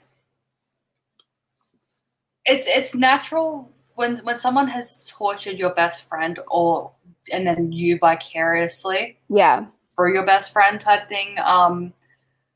Yeah, you're inclined to hate them, and then that'll probably follow up with, you know, like, and then, you know, he convinced his daughter to turn Strigoi and this and that, and like Victor's done a lot of bad things. Yeah. He's kidnapped people, he's tortured people, all that crap. But when someone does something like that, you're inclined to be like, every word that comes out of their mouth, you're just like, that's fucking disgusting. Like, I don't want to hear a fucking word you say. You're insane. You're gross. You're vile. And he's like, but I'm just saying exactly the same thing as you think. Right. And something that's also interesting is that he does actually have information that she needs. And that ends up being a theme with Victor for the rest of the series. Yep. Victor is a really compelling villain. He really is, because it's kind of interesting for them to have a villain that they agree with. And he's a really good chess master. He's really good at psyching people out, making moves that make no sense to them initially, but then, you know, you see the bigger picture and you're like, oh, I get it now. Yeah. Yeah. No, he's a master manipulator. He's great at what he does. He's great at giving just what he needs to at any given point and withholding. He always has, like, you know, a few cards close, like kept close to the chest. He's a good villain. I like him. Yep. I mean, I don't like him, but I like him. Yep. But then Demetri's like, you're not going to tell anyone about me and Rose. And he's like, oh, well, what's going to stop me? And they're like, well, you're hoping, because he's asking them to convince Lissa to talk to him. Yep. Because he's like, look, I would have preferred if I could have implemented all this myself, but I'm in here, so Lissa's just going to have to do it all, isn't she? Yep. And Demetri's like, one, we're not getting Lissa to come see you, and two, you're not going to tell anyone. And they're like, he's like, well, what's going to stop me? And they're like, well, because then Lissa definitely will never speak to you. Yeah. If you ruin her best friend's life, there is nothing that you can say that she'll want to hear. Exactly. So then it's the trial, I guess. Mm-hmm. Oh, wait, no. The Queen wants to speak to Lissa. Yes. Oh, yes. Yes. And so... And big step in their relationship, because she wants to see Lissa alone. Lissa actually asked Rose to eavesdrop. Mm-hmm. So she at least knows that Rose is there, so she can at least have some moral support. Because last time she saw the Queen, it didn't go well. Yep. And so Lissa goes to see the Queen, and Lissa's like, here are all the things I believe in. I think we should be able to fight with magic, and I think we should be able to defend ourselves. And it's also one of the first hints you get that, like, Lissa wouldn't be opposed to Rose having her own life. And also because, like, Lissa wants Rose to date and stuff like that. Yeah. You know, like, you know that Lissa kind of wants some independence and stuff like that. I mean, and it sucks because, like, it kind of, I mean, it's good that, you know, like, she gets along with the person who's going to be her guardian and everything. But it also just kind of sucks that her best friend is a Dampier and therefore is going to be a guardian, because she loves Rose. She just wants nothing but the best for her. Right. But circumstances don't really... And I don't think... And again, because Lissa's just taken everything for granted and she's still very naive, I don't think she's actually quite realized that Rose is never going to have a life that's her own. Right, like Rose can't... Like, under the circumstances, Rose can't have that. Yeah, unless it doesn't click. But she wants nothing but the best for Rose, and yeah, you're right. We do see that in this scene a bit. Mm-hmm. Yeah. That's sweet. So then after that, we have, I think, the trial. Oh, wait. Oh, no, the Queen's like, I want you to come and mentor under me. That's like at the very... later? That's like is that when in the they're second leaving. meeting? That's when they're leaving. That's the second meeting. Never mind. Yeah. And then, so we've got the trial, and during the trial, like, everything pretty much goes fine. But yeah, he gets found guilty. But Victor does make a flippant comment of, like, I think you should maybe look into a statutory rape case. And everybody's just like, how fucking dare you? And so then Rose kind of realizes, like, that Victor knew no one would believe it. Yeah, she's like, wow, even if, like, damn. Yeah, like, even Lissa was just like, why would he make something like that up? That's and that, disgusting. honestly, to me, was, like, the most unrealistic part of this book. Was that Lissa was like, that's ridiculous, because I was like, Lissa. Yeah, but again, I think Lissa just trusts Rose to tell her things a bit too much. Yeah, I know. Because, like, if someone was to make a comment, for example, like, oh, so, like, can you believe that, like, I don't know, Mara and Stixie broke up type thing, you'd be like, as if, like, she would have told me. Right. That's true. That's true. So, like, I guess that's probably what Liz's train of thought is, like, that's not a thing because Rose didn't tell me. She would have told me, so that's ridiculous. Yeah, makes sense. Poor Lissa, so naive. I know. So clueless. She tries. So then, so the trial's over now, and she's like, oh, well, Queen wants to see. Oh, Adrian goes up and gives, like, Rose a hug. Yep. Because, Victor got found guilty. And also Adrian knows that Rose and Demetri have a thing for each other because he's not stupid either. And I guess also the hug was just to be like, it's all good. Like, Victor might have said what he said, but no one believed it. And I know you're relieved, so let's just give you a hug right now. Yeah. For the mini heart attack he just had. So then Queen wants to speak to Lissa again. So Lissa goes back, and it's do you want to, I want you to come and live at court, and I'll mentor you, and you can go to Lehigh University, which is a bigger college than you would have been attending otherwise. And Lissa considers it, and she's like, yep, cool, deal. And Queen's like, now go get me your Dampy friend, please. Yep. So then Rose goes in, and bless her, she's like, oh, the Queen's gonna thank me for doing such a good job.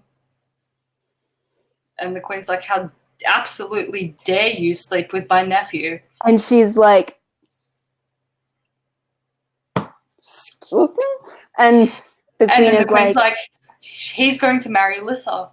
And then she's Rose like, is like, double excuse me? Yeah, she's like, I think that is even more unbelievable than what you just said.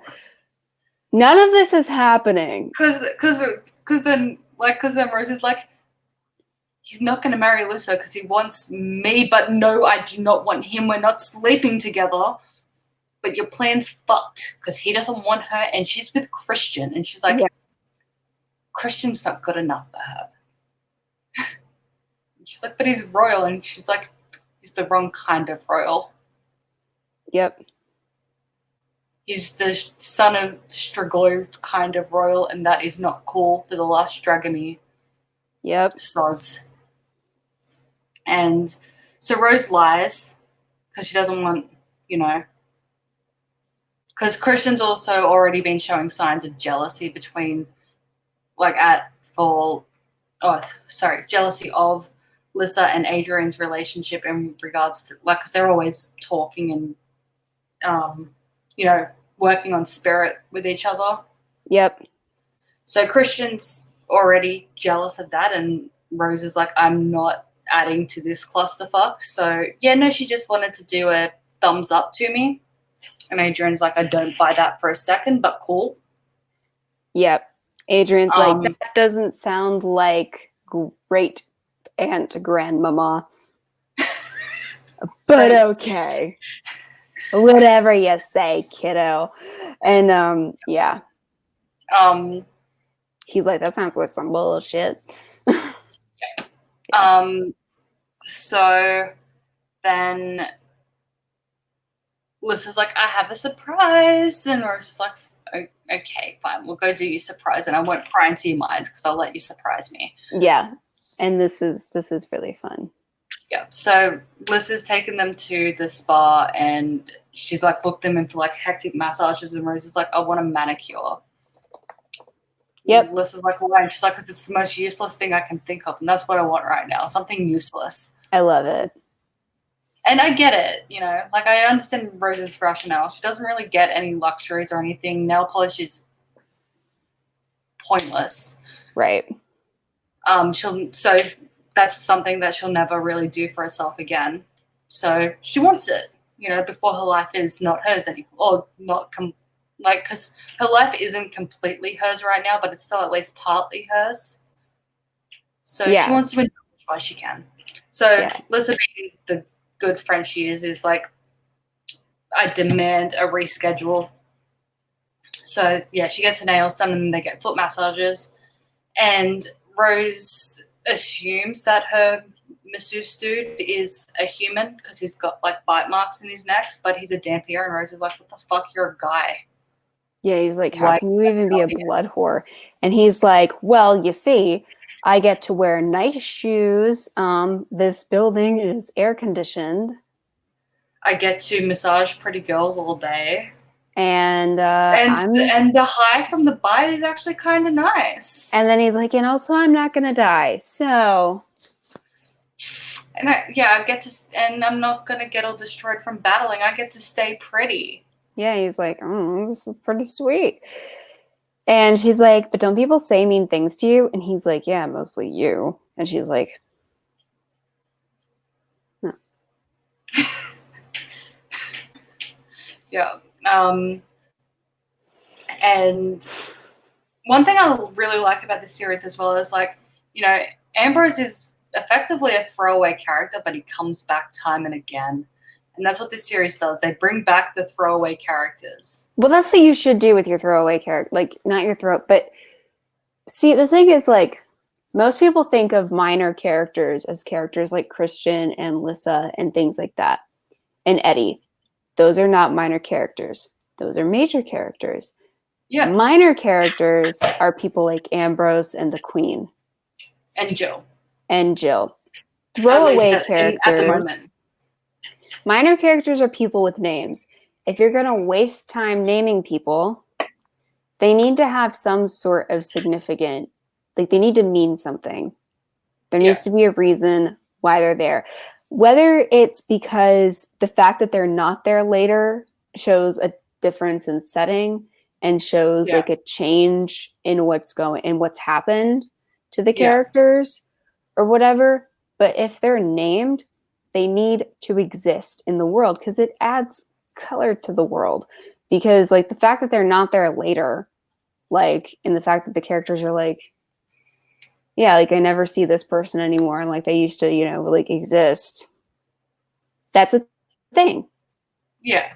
Because you have, like, major characters in your life, and then you have, like, side people that, like, you would notice if they're gone. Yeah. You know? Anyway. Yeah. It's just a note. Yeah, so, and yeah, that, because like just with that, like Jill's part, right, in this book, that could have been anyone. Yeah. But then she comes back and she ends up being really important. Right. Because you don't need 15 throwaway characters. It's better to have one person who's kind of recurring. Yeah, so, well, there we go. We have a lot of small bit recurring characters in this series, which I enjoy because, again, it's just nice because, like, especially like when Mia pops up, it's like, oh, that's right, we haven't seen Mia this book. This is nice. Well, and that's what happens when we see Ambrose again. It's like, oh, it's Ambrose. That's nice. Well, it adds some color. Yeah. To the universe.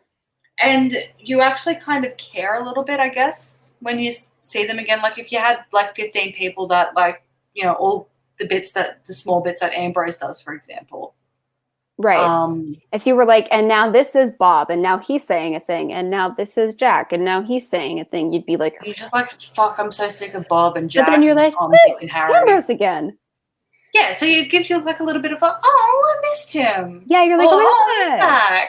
Yeah. You know, it's nice. Yeah, because you're like, oh, how's he doing? Because it's like, you know, it's like that guy who used to work at the grocery store, but you never see him anymore because he doesn't work there anymore. Yeah. But then, like, you just, like, you don't talk to him because that'd be weird, but, like, you saw him at Longhorn, and, like, now you know he's still, like, a person, and, like, that's fun. You're like, oh, good, he's alive, right? That's nice. Yeah. No, that Richelle Mead is very good at having characters like that, just littered throughout her books. And it's, you know what, and it's also nice, like, as an author, like I said, to just, like, I've got things right. You're like, oh, yes.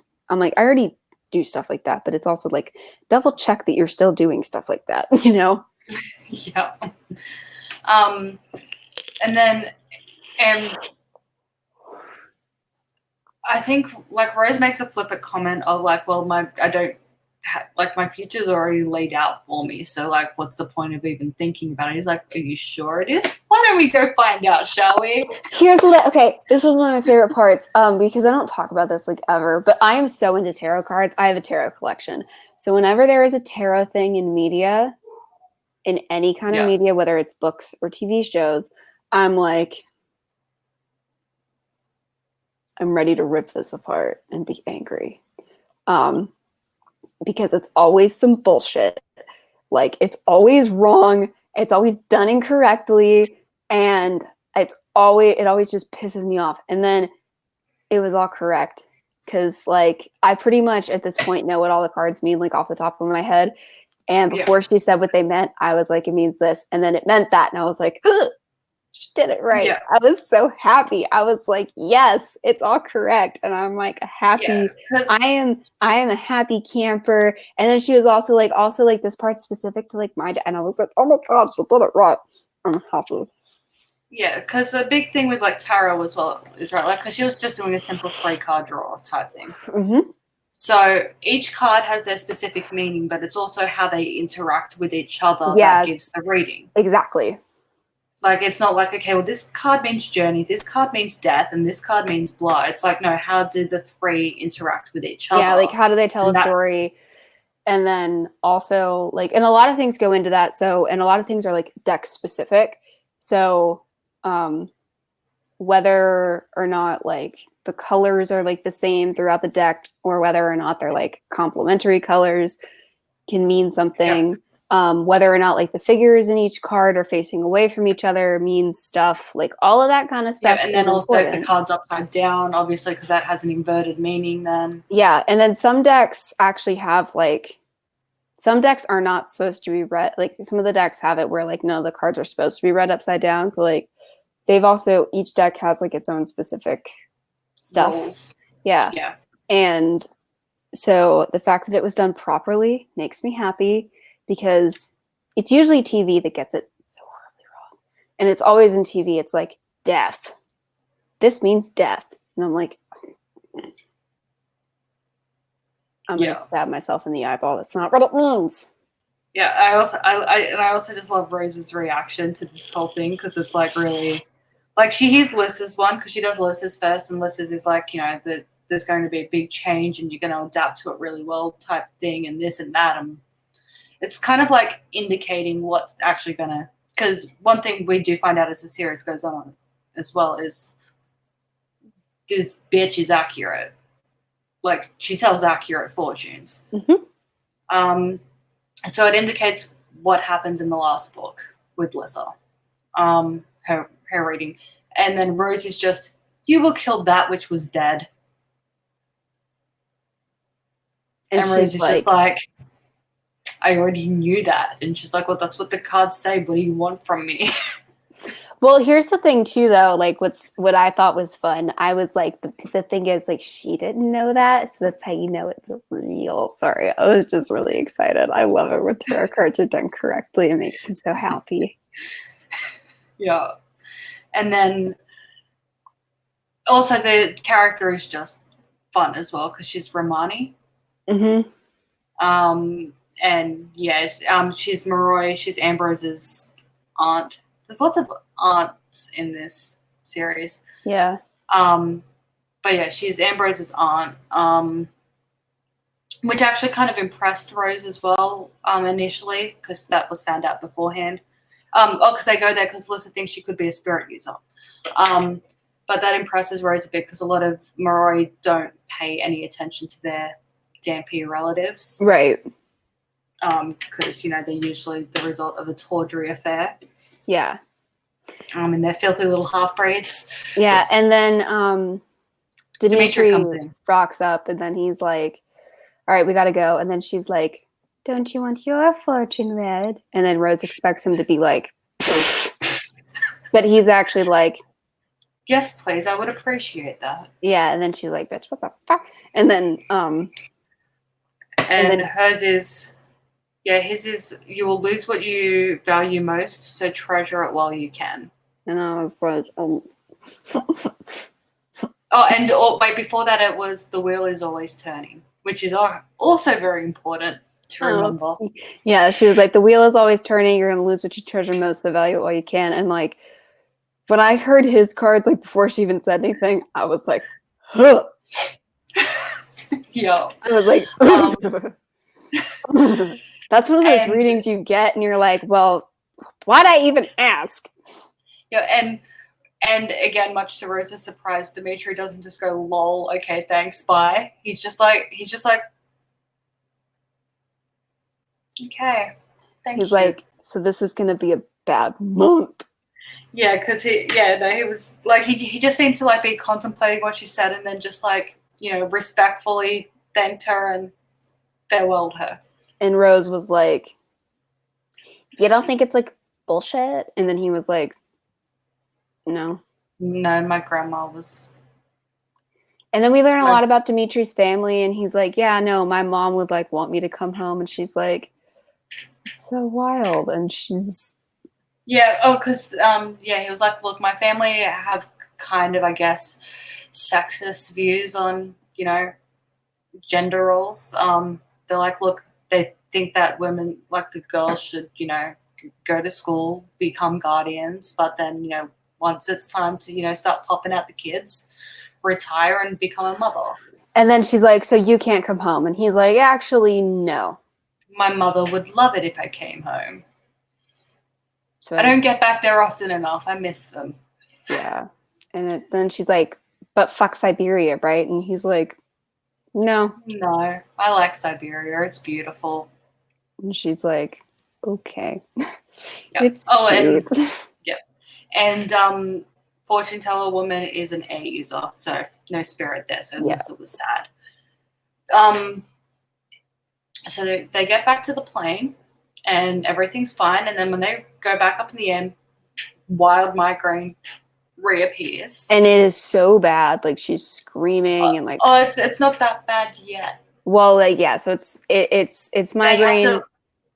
Then they have to land to refuel because they can't land in Montana yet. Because it's icy, and then they have to land somewhere else. And then as they land, it's really bad. She's like screaming, and then she like passes out.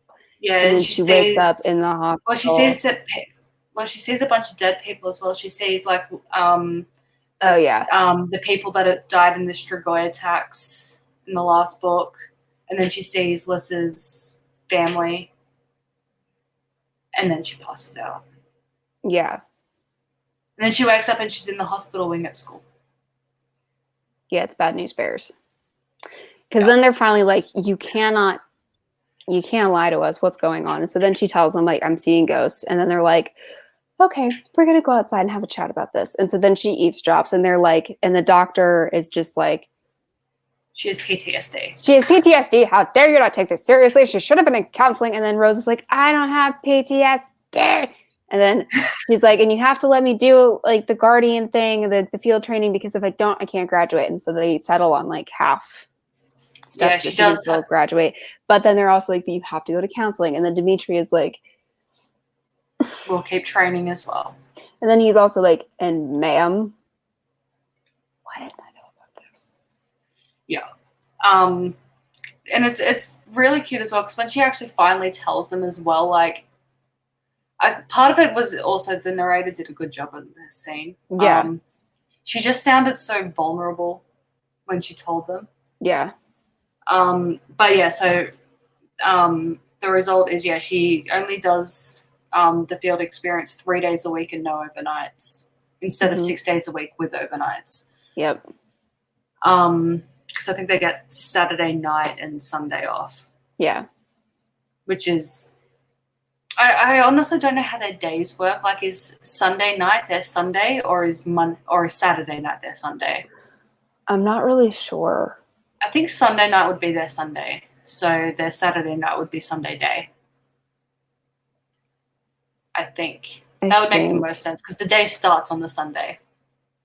Yeah, that's the thing that always gets me with friggin' like, the books that have like the inverted time. Their day is night. It's like, but you're saying Monday. Are we talking Monday night to Tuesday morning, or are we talking Sunday night to Monday morning? I don't get it. But anyway, that's not really the most relevant thing. I wasn't thinking about that. Now my head hurts. I think a Sunday would be Sunday night to Monday morning. Yeah. But now that doesn't make sense because then like Monday would wind up being like. Well, Monday would be Monday night to Tuesday morning. But then like Monday night is all of Tuesday. Oh.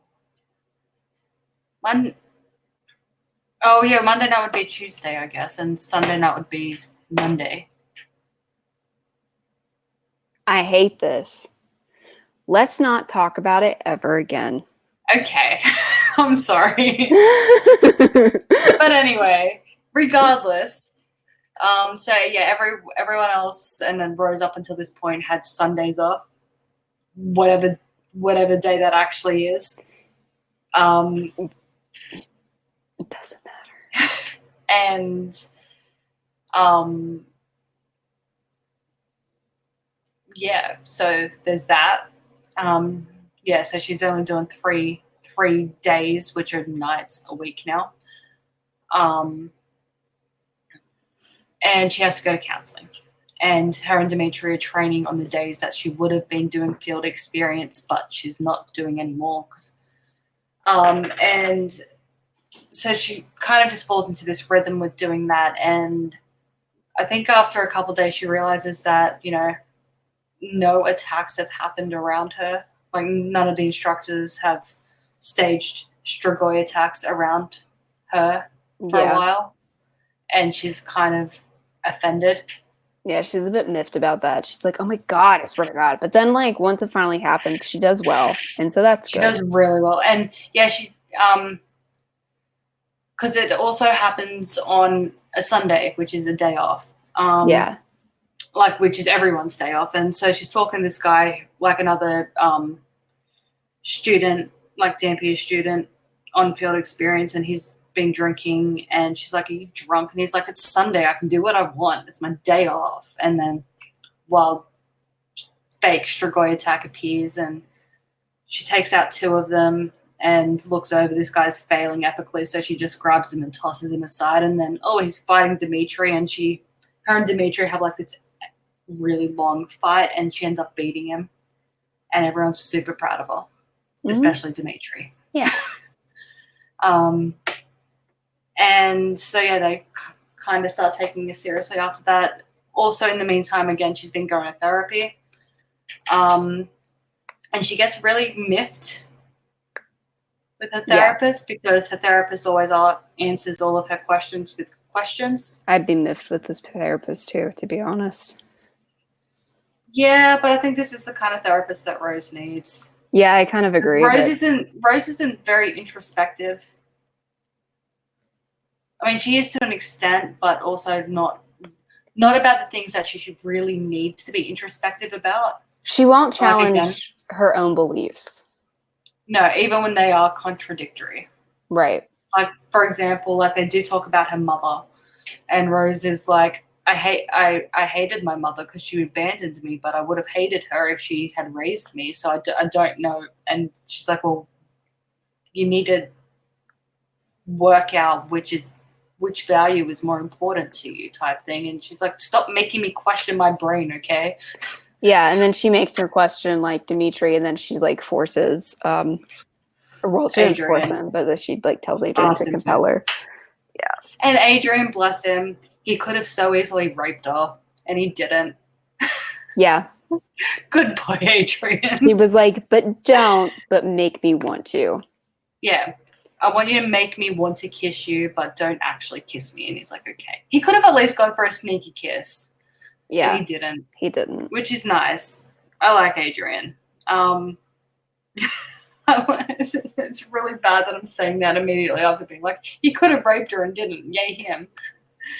But no, it said a lot about how much she doesn't realize how much she trusts Adrian, but that clearly shows how much she does trust him to say, hey, can you please compel me to want to rip your clothes off? Right. But also, like, But don't let me do it. do it. Yeah, she's like, I just want to test something. Can you please, like, compel me to want nothing more in the world than to make out with you? And he's like, I guess this is weird, though. It's also kind of unfair to him because that said, though, as well, she doesn't take Adrian seriously at the No, same time. she doesn't think he means any of it. No, she thinks he's just being a flirt and maybe wants to do the hot dampier. Yeah.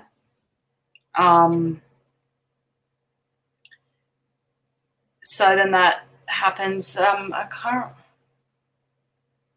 But yeah, so then she realizes that, and Rose is actually starting. And then the therapist also brings, like, kind of like makes Rose question whether or not she resents Lissa.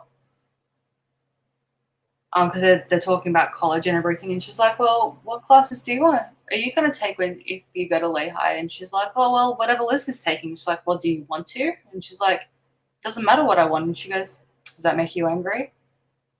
And then so Rose is just like, "Stop making me question my brain. How absolutely dare you?" Yeah, Rose is like, I'm not allowed to feel anything. I'm not allowed to want anything. I'm not allowed to have a life. I'm a guardian. And I'm okay with that, I think. And I am okay with that because I've never considered not being okay with that. And she's like, well, have you considered not being okay with that? And Rose is like, no. And she's like, don't you think that might be the problem? Mm-hmm. This is just rude, okay? Yeah. You're mean. And I'm like, yeah, I know, I feel you, Rose, but do you think maybe this is the problem? And she's like, no. I'm like, poor thing. And then at some point as well, I think when Rose is eavesdropping on Lissa's head for some reason, Jesse and Ralph approach Lissa about joining their little group thing, which Rose has learned from Adrian is like a elite. It's like the cross and bones of the Moroi school world, I guess. And yeah, so there's like all different academies have like a mana chapter, and yeah, and this one seems to be going a bit, extreme, but she still doesn't quite get it yet. She's putting pieces together. Right. Did I say skull and bones? It's a cross and bones, my bad. Cross and bones? I think so. I'm confused. I'm not American, right. Okay? I'm just taking a stab at something, I didn't go to university. Leave me alone. No, I think you're right. Cross and bones? Yeah. Okay. I believe so. I'm just going to Google it now. Fuck you, Maggie. Everyone knew what I was talking about, and now you're making me question it.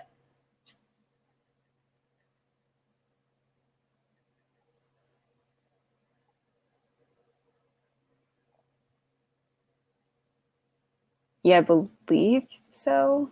I don't know now. What is it? Secret Society.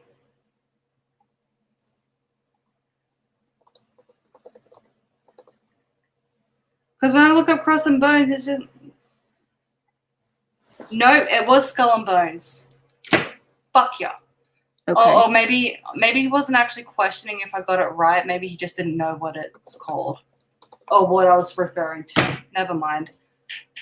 Now I'm confused. Anyway, moving on. What were we talking about? Oh, yeah. So Lissa gets asked to do this thing and they don't. And she's like, no, thank you. Oh, I said Cross and Bones. Okay. Yeah, no, it's Skull and Bones. Okay. Fucking. Anyway, doesn't matter. And then Jesse and Ralph tell Christian at some stage about Rose's conversation with the Queen. Yeah. And they imply that Adrian is in on this plan of, knocking Lissa up with the Ivashkov babies type thing. And So Rose is going to the cafeteria. Poor thing, she never gets to eat when she wants to. She's gonna go eat dinner, and Adrian and Christian are like punching on, and she's like, "What the fuck?" And Eddie's like, "I don't know." And so then they both, and then Christian gets the shits and goes to like fireball Adrian, and like they both like split and dive at each of them to avoid Adrian getting singed. And then Rose tells Adrian to compel Christian to shut the fuck up and calm his tits. So he does. And then Adrian's just confused and Christian's angry, and then they're like, where the fuck's Lissa? And I don't know, where the fuck is Lissa? And so then Rose finds Lissa like through Bond. And Lissa's being tortured again. Yay. It's late. Sorry. It's after midnight, Lion Patriot. Leave me alone.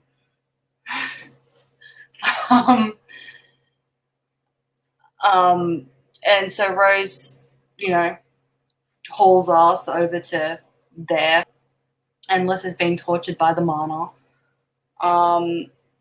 And Rose gets them to stop, and it turns out what they do is like they're trying to, they want to be really good at compulsion so they can compel people and to think what they want them to think type thing. Mm-hmm. So non-royals will know their place type thing. So what they do is they all take turns using their elements to torture someone who wants to join. Yep. And then you have to try and compel them to stop. And if you manage any level of compulsion, then you get to join. Yep. And Lissa goes creepily insane. Yeah. She does it's a whole super thing. compulsion on them all. Mm-hmm. She makes them start thinking that they're seeing spiders crawling all over them and getting their worst fears in front of them, but imagining it.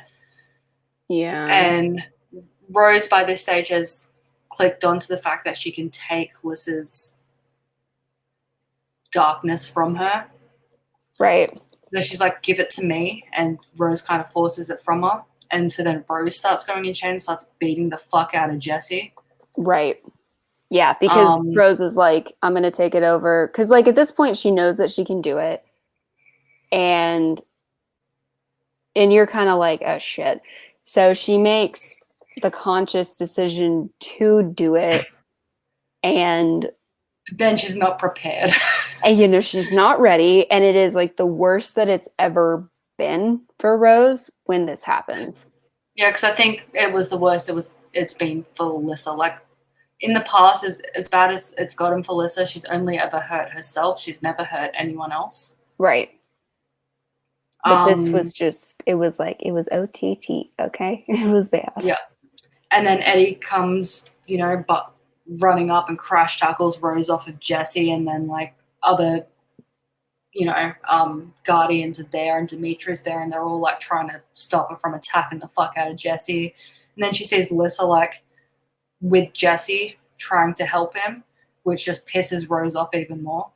Right. She's like, what are you doing? He was just torturing you. He needs to die. He needs to pay. He needs to suffer. He needs to blah. And they're like, he needs to get out of here and you need to go elsewhere. Yeah. So then Demetri manhandles her into the forest, I guess. Yeah. Something like that. And she's starting to calm down. He's like, look, I want to let go of you, but you need to no going back there. She's like, So he lets her go, and they go to the cabin that was in the last book. Mm-hmm. And Rose has a complete breakdown. She's like, I'm going. Oh, because Rose also finds out in this book that while St. Vladimir lived to a ripe old age, Anna killed herself. Yep. So she went insane. Yep. So Rose has clicked onto the fact that the only way for Lissa to stay sane is for Rose to go insane. Yeah. And so Rose is terrified of that, and she has a breakdown over it, and Demetri's like, I'm not going to let that happen to you, and then they fuck. Yeah. That's yeah. Yeah. Yeah. That's exactly what happens. And then they have like their declaration of undying love, which is, you know, it's sweet and it's cute. And they're gonna make, and then Demetri's like, I've made a decision. And she's like, what? And he's like, we can't be together again. She's like, what? And he's like, until you graduate. It's like, that was rude, Demetri. I know. You had to put the pause in there. It's like, can you not pause with that? That is fucking. Yo. He's like, until you graduate, and then we can be. And she's like, but what about Lissa? We'll still have that problem. And he's like, I'll take another assignment. And hopefully one at court. And, you know, we get a lot of free time at court because it's very protected. So, like, we can do stuff. And Rose is like, this might actually work. And he's like, I think it will. And then Mason shows back up. And he's all sad looking. And Rose is like, you keep trying to tell me something. What the fuck are you trying to tell me, Mason? Also, I feel like I want to throw up right now. And then Mason's just like, they're coming. He finally manages to say the words. And he's just like, they're coming. And she's like, what? And then she's like, oh, fuck. Demetri, they're a and then bam, random Strigoi appears. They're on the school grounds like, what the fuck? And Demetri's like, get back to the school, tell them, what was it, Bergia? Yeah. Something. I think so. Whatever it was a Russian. It was a Russian. So then Rose hauls us back to the school and she's got like this internal monologue going on and like remembering about the running lessons she got from Demetri back when they started training. And I hate it. Yeah. I started crying because I was like, why did you have to do that? Like, oh, the running lesson I got when I first started trying. Yeah. And then, but she's also freaking out. She's like, I can't believe I left him. I can't believe I left him. But I had to leave him. But I can't believe I left him. And it was just like this, like, and then so she rushes. She gets into like the dorm and runs into Stan. Like it's curfew, so like pretty much everyone's in the dorm. And she's like, there's Strigoi on campus. And Stan's like, don't be retarded. No, there's not. And she's like, yes, there is. And he's like, no, there's not. And she's like, insert Russian word here. Demetri told me to tell you that. And he's like, oh, okay, yep, there's Strigoi on campus. Let's do this and this and this. And they start planning. And the rest of Rose's senior classmates are all over in the Moroi dorms because it's Sunday night, which I don't know which, like we discussed, we don't know what day that is. But it's, you know, it's Sunday, it's the end of the day, they're all back over there because, you know, day off is over. And she's like, oh, well, at least there's some protection there. There's, you know, novices here. Excellent. And she's like, what can I do, Stan? And he's like, nothing. And she's like, no, I'm going to be doing something. He's like, okay, have a steak. Go upstairs and ask them where to, you need to guard. Because if they get in the building, you know. And she's like, okay, yeah, no, I'll do it. And then, so she's up. She gets positioned in, like, the least spot likely that, like, you know, it's not going to be an entry point. She's not going to be doing anything where she is. And so she's like, okay, I'll pop over to Lissa's head. And Liz is freaking out because she's supposed to meet Christian in the chapel. And he got out before curfew, but she didn't. So Christian is still out there. And Rose is like, well, fuck, he's my charge. She's like, I know it's just for the field experience, but I don't give a fuck. I need to make sure Christian's okay. So she sneaks out of a little window and goes down the wall and doesn't break her neck, yay, and goes to find Christian. And he's just like, hey, Rose, you know, where is everyone? What the fuck's happening? And she's like, get down, Christian. And then wild Strigoi appears and he's like, and fire and stab and so, yeah, they kill a Strigoi or two. And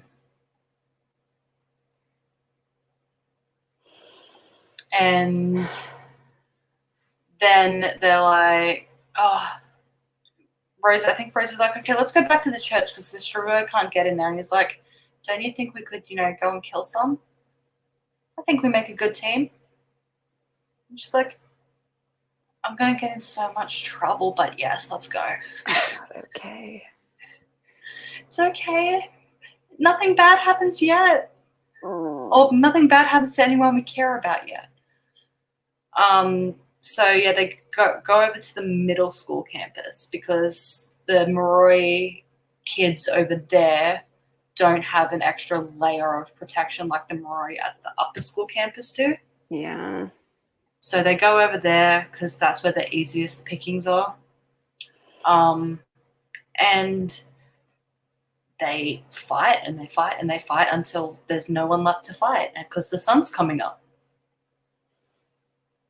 And then Demetri's like, it's over, and you two killed half of these fuckers. So like, well done you. But then they find out that how many people got taken? I think 13. Yeah, I think. Yeah.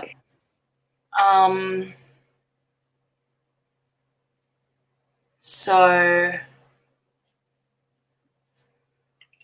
then what happens? Oh yeah, so Eddie is one of the people that get taken. So Rose is freaking out. What was that? Sorry, I was trying to see if I could add you as like a mod on this channel from like here, but I don't think I can. Okay. I clicked on like your thing. I didn't know it did that. That's weird. Okay. Sorry, because it like pops it. That's odd. Why does it keep saying you can? But because I said that's the only thing I've typed in the chat. Okay. Why is it still? It's weird. Sorry. Stop clicking on it. I guess it's good though. You can. Guess what, babe? What? I think from now on, if we're gonna respond to like a thing in the chat, you can click on it so it's there, so people can see what we're listening to. That's kind of cool. Yeah, that is nice. Future reference. So yeah, Rose is freaking out, feeling a massive case of the guilt. She feels like she should have protected Eddie, even though she wasn't in a position to protect Eddie. And she's like, we're going to rescue them, right? And they're like, oh, because then she runs into her mum, because her mum came to help replenish the numbers. Yep. And she runs into her mum, and she's like, we're going to rescue them all, right? And her mum's like, no, we don't know where, like, we don't usually do that. And even if we were considering it, we have no idea where they are. So, no, we're not. And Rose is like, I know how to find out where they are. Demetri, where are you? So she goes and finds Demetri, and they go outside the school grounds, like literally just outside this, so they can jump back in because the wards have been renewed. And she asked Mason where, like, if they're she asked Mason if he knows where they are, and he's like, yes. And she's like, where? And they get a map, and he was pointing there, and it turns out there's caves where Mason was pointing, and they're like, excellent, they're hiding out in the caves. She's like, is Eddie still alive? And he's like, yeah, he's still alive. So she's like, cool, thanks, Mason. So they go back, and there's a meeting. And her mum disappears for a bit because she tells her mum, you know, that they know exactly where they are. They're 5 miles away. And so it turns out the Strigoi got into the school because of what the Mana were doing. They were using all of their elements right on top of the wards pretty much, which, like the stake in the last book, destroying the wards, that destroyed the wards too. So, they decide, yes, they are going to go on the rescue mission because they're fucking pissed. The Strigoi came into their school and killed people and kidnapped people, and they're fucking pissed. So they're going to go. And fire-using Moroi teachers are going to go with them. So, and some novices. And it was like a monumental change in their world because stuff like that doesn't happen. So it's happening. So they go, Rose, like all of the novices that go, they're effectively just backup, I guess. they're more or less, their job is to like wait outside the cave just in case something goes wrong outside. And they get there, they go in the cave. Oh, well, Rose is outside the cave, but everyone else goes in and people start coming out. There's 2 entrances to the cave. So there's people going out the other end as well, but then there's kind of like a stalemate inside. So some of the guardians that are still outside have to go in, and then they still need more backup. So reluctantly, like the guy in charge of their group sends Rose in as well. And there's fighting that's happening in there. They manage to break free. They think, you know, it's like, okay, yep, we've saved everyone we can. We've killed you. We've cleared the area. There's probably more Strigoi in here, but let's go. The sun's going to be down in 15 minutes. We've got to get out of here. So they're running to the cave entrance, and after the first few pass, when there's only, I think, 3 more left in their cave, a whole bunch of Strigoi jump out from the side. And one of the people they get is Demetri. Like Rose is outside, like Rose is already out of the cave watching, and she sees the Strigoi jump out and just grab him. And it was a Strigoi that had taunted her about Lissa earlier in the night, but she didn't manage to kill yet. And he gets Demetri, and Rose tries to run back in the cave. I'm going to cry. It's really sad. Because then her mother grabs her, and like a couple of guardians have to hold on to her to stop her from running in. And she's like, but we have to save him. And they're like, we can't. He's dead.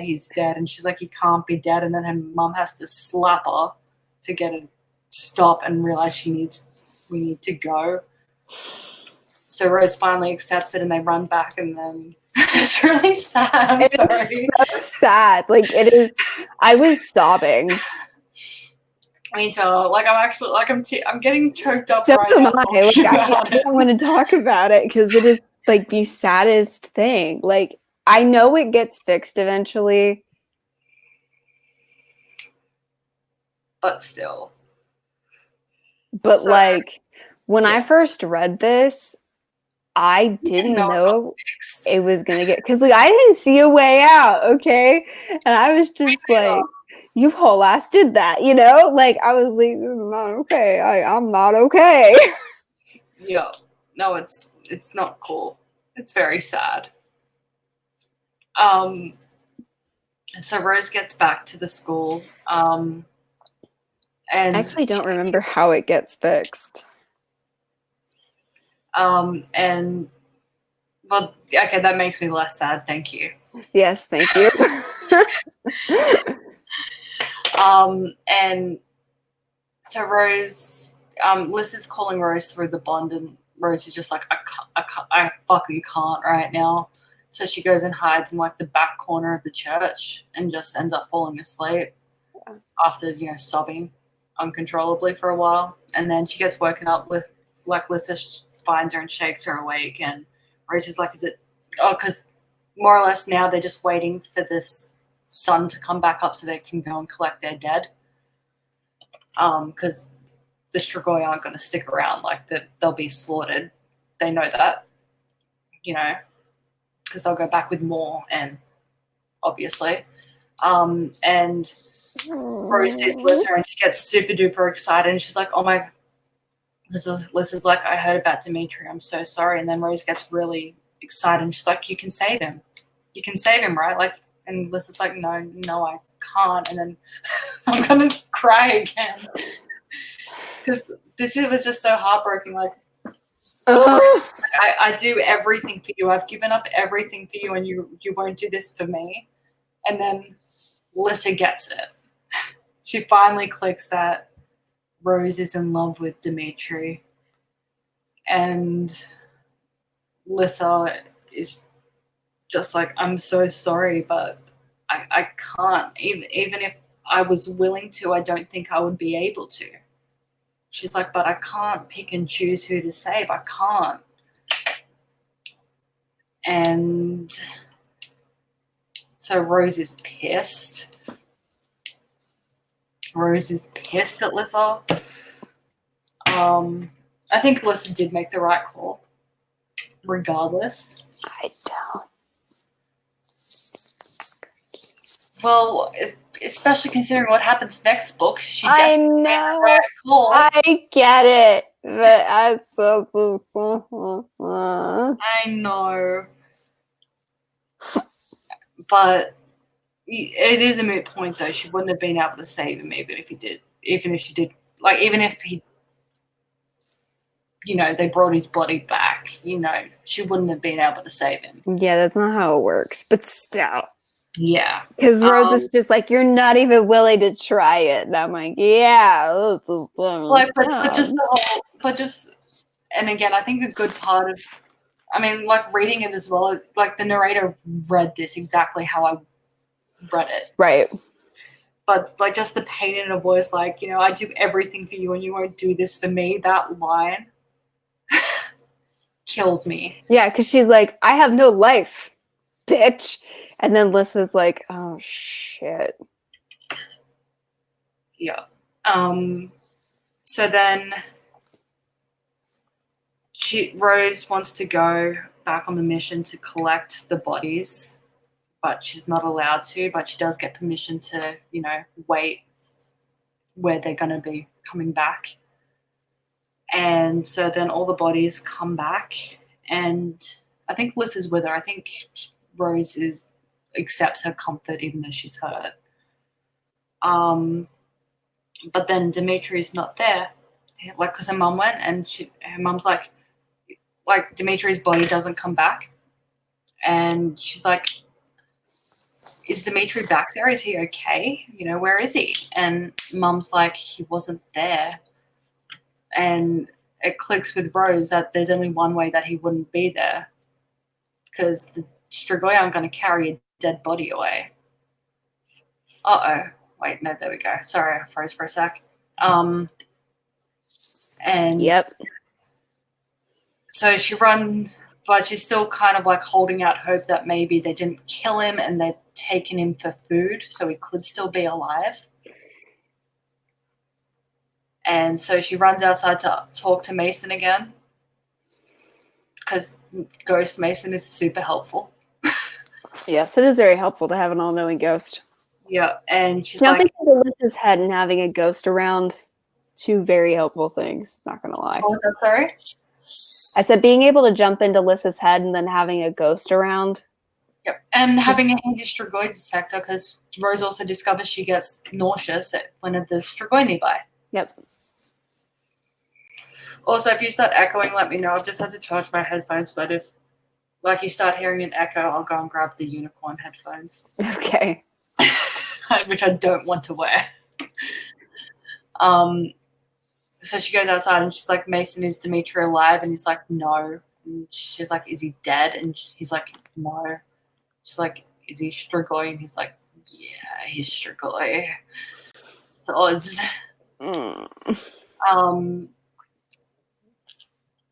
So then Rose is just kind of in a funk for a bit. She gets her battle tattoo, her battle mark tattoo, which, because they get Molnir marks for individual Strigoi kills, but when they've taken part in a battle, where they don't know how many you killed, you get like a star-shaped tattoo that says you're in a battle and you killed much. Much death was brought by your hand. So she got that, and then on her 18th birthday, she fills out her withdrawal forms and hands them into the office, and the headmistress is like, please don't go, we need you. And she's like, I got shit to do, so I'm going, and I'm 18 and you can't stop me, bye. So she's on her way to the gates, and then Lissa comes, and I got really upset here too. This is where Lissa and Rose have a big argument. I was sobbing for a solid 30 minutes. Yeah, because Rose is like, Lissa's like, you're leaving, and I like, no joke, had a headache, okay, from all the fucking crying. You're a bit dehydrated. Yeah. This book did do a lot of tears, I'm not gonna lie. Like, this book is one of the most heartbreaking books ever. Is this what I do to people? I feel like it is. And like it makes me feel a little guilty. You should. I know. But And at the same time, though, if you do manage to evoke, like, this level of, emotion in your reader, well done you. yeah, I know. It's just like That's a job well done. Unless it's unintentional, and then whoops. But you intended it. You told me that's what you wanted. Mm. So well done you. I just don't like it when it's done to me. Okay. That's okay. We're all allowed to be hypocritical. I like stealing Stix's food, but I don't like it when he steals mine. Okay? That's fine. And yes, they have a big blowout. Like, Liz is like, why didn't you ever tell me? And Rose is like, because I couldn't, because I had to put you first. And Liz is like, that's bullshit. I'm your best friend. Like, and you can't leave me now. Like, I know where you're going. You're going to go find him. And she's like, how would you know that? And Liz is like, I'm not fucking, you might think I'm fucking stupid. And yeah, I might be stupid for not picking up on that. But I heard that conversation you two had. You two were talking about how if either one of you were to turn Strigoi, you would want someone to come and kill you. So you're going to go kill him, aren't you? And she's like, of course I'm going to go kill him. Liz is like, you need to stay. And she's like, no, I can't. And then they have the, Liz is like, why won't you stay for me? And Rose is like, everything, my whole life's been about you, and I need to do this for me. And Liz is like, you love me more than me. And I think this argument is where Lissa grows up a lot. Because she realizes just how much she's taken for granted the fact that Rose will always be there.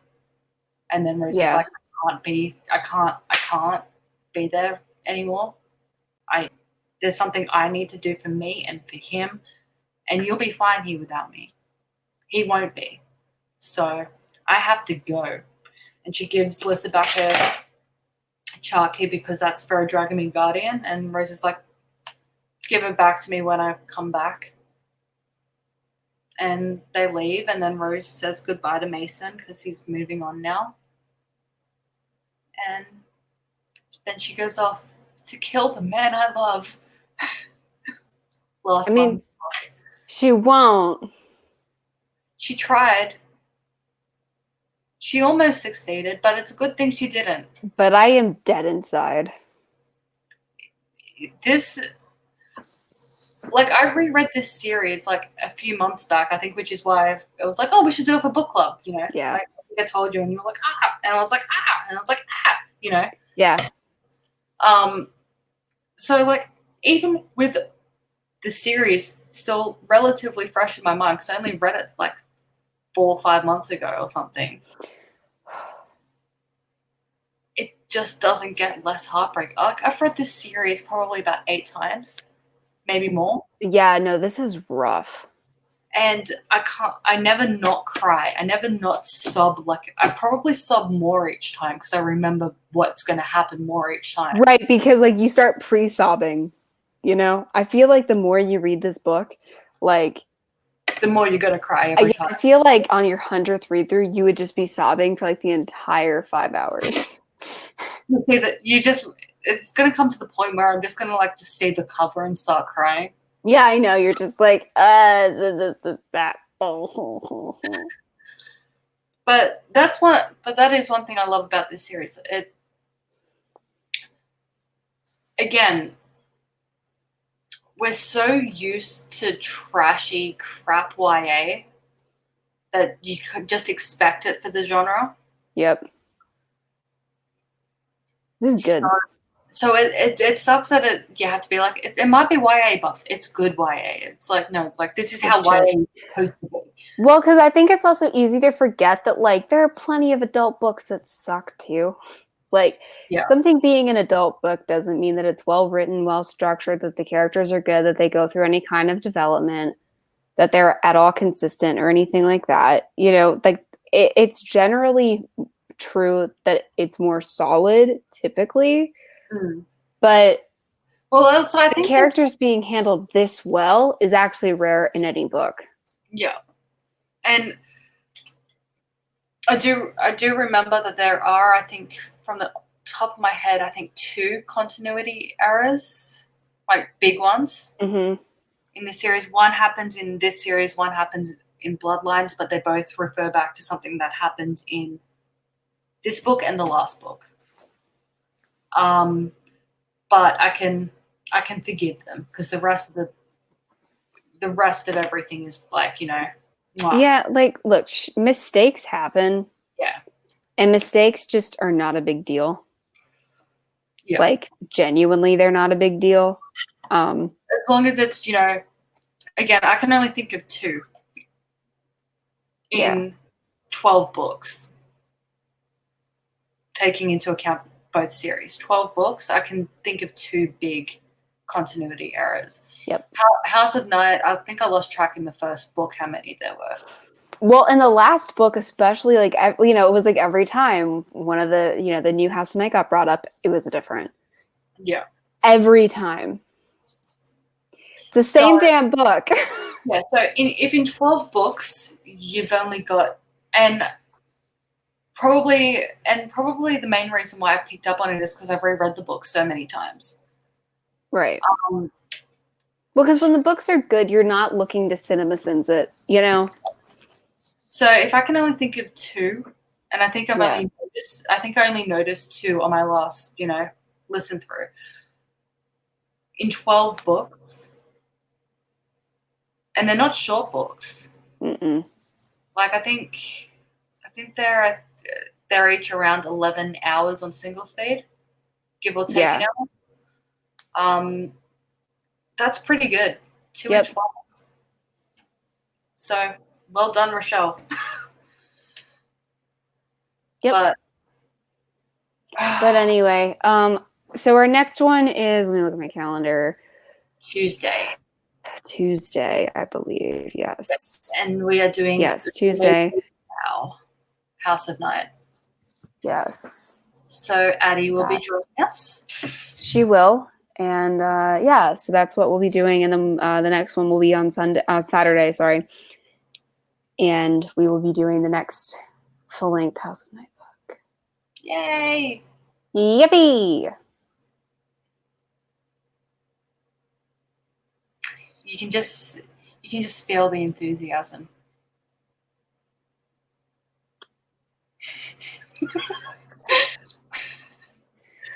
Can we take a break between this and Otherworld? Are you going to be able to go back to Otherworld? Well, okay, so Jenny, the new Lux series has 2 books in it? I guess we could do that. We could sandwich it, do those and then go back to Otherworld. And then you know what we can do after Otherworld? What did I show you earlier? Your last night? I'm gonna eat myself off the Empire State Building. I mean, we have to do it. We're contractually obligated at this point, I feel like. Because we also do want to do the piece. Well, we don't want to, but we kind of have to because it exists. We have to also do PC Cast Pathol series. Dude, I don't know. We're going to be doing book club until the day we die, and we still won't get halfway through our list. And we're still not going to be done. We probably have to do a book a day to get through our list. At some point, we should take a month. We should compile a list of all the stuff. You should do a list of all the stuff you want to do. Yeah, I think I should compile a list of all the stuff I want to do. Yeah, good and bad. List. And then we should pick a month, maybe, at some point. Not anytime in the near future, because I'm not mentally ready. We should just pick a month of torture when we both have a lot of free time. What, and do over 2 days? Every every 3 days. Just do a book club. We might have to wait till till you're on break again. Yeah, probably. But that would be a really good way to just it would be a long ways off, but It would be a really good way to just shave down the list. Because it just keeps getting longer as well. Well, yeah, because like we keep thinking of like, ooh, I want to do this, and I'm like, that's just Because we were going to go from, like, you know, we well, because have said we want to do PC cast series, but then because we still haven't actually said what I discovered earlier today / last night. sorry, yes, PC cast and Kristen cast have a new series. yes. One book is out. Well, Just because here's one book is out so far though, yes, and it's called The Disasters. spelt with a Y.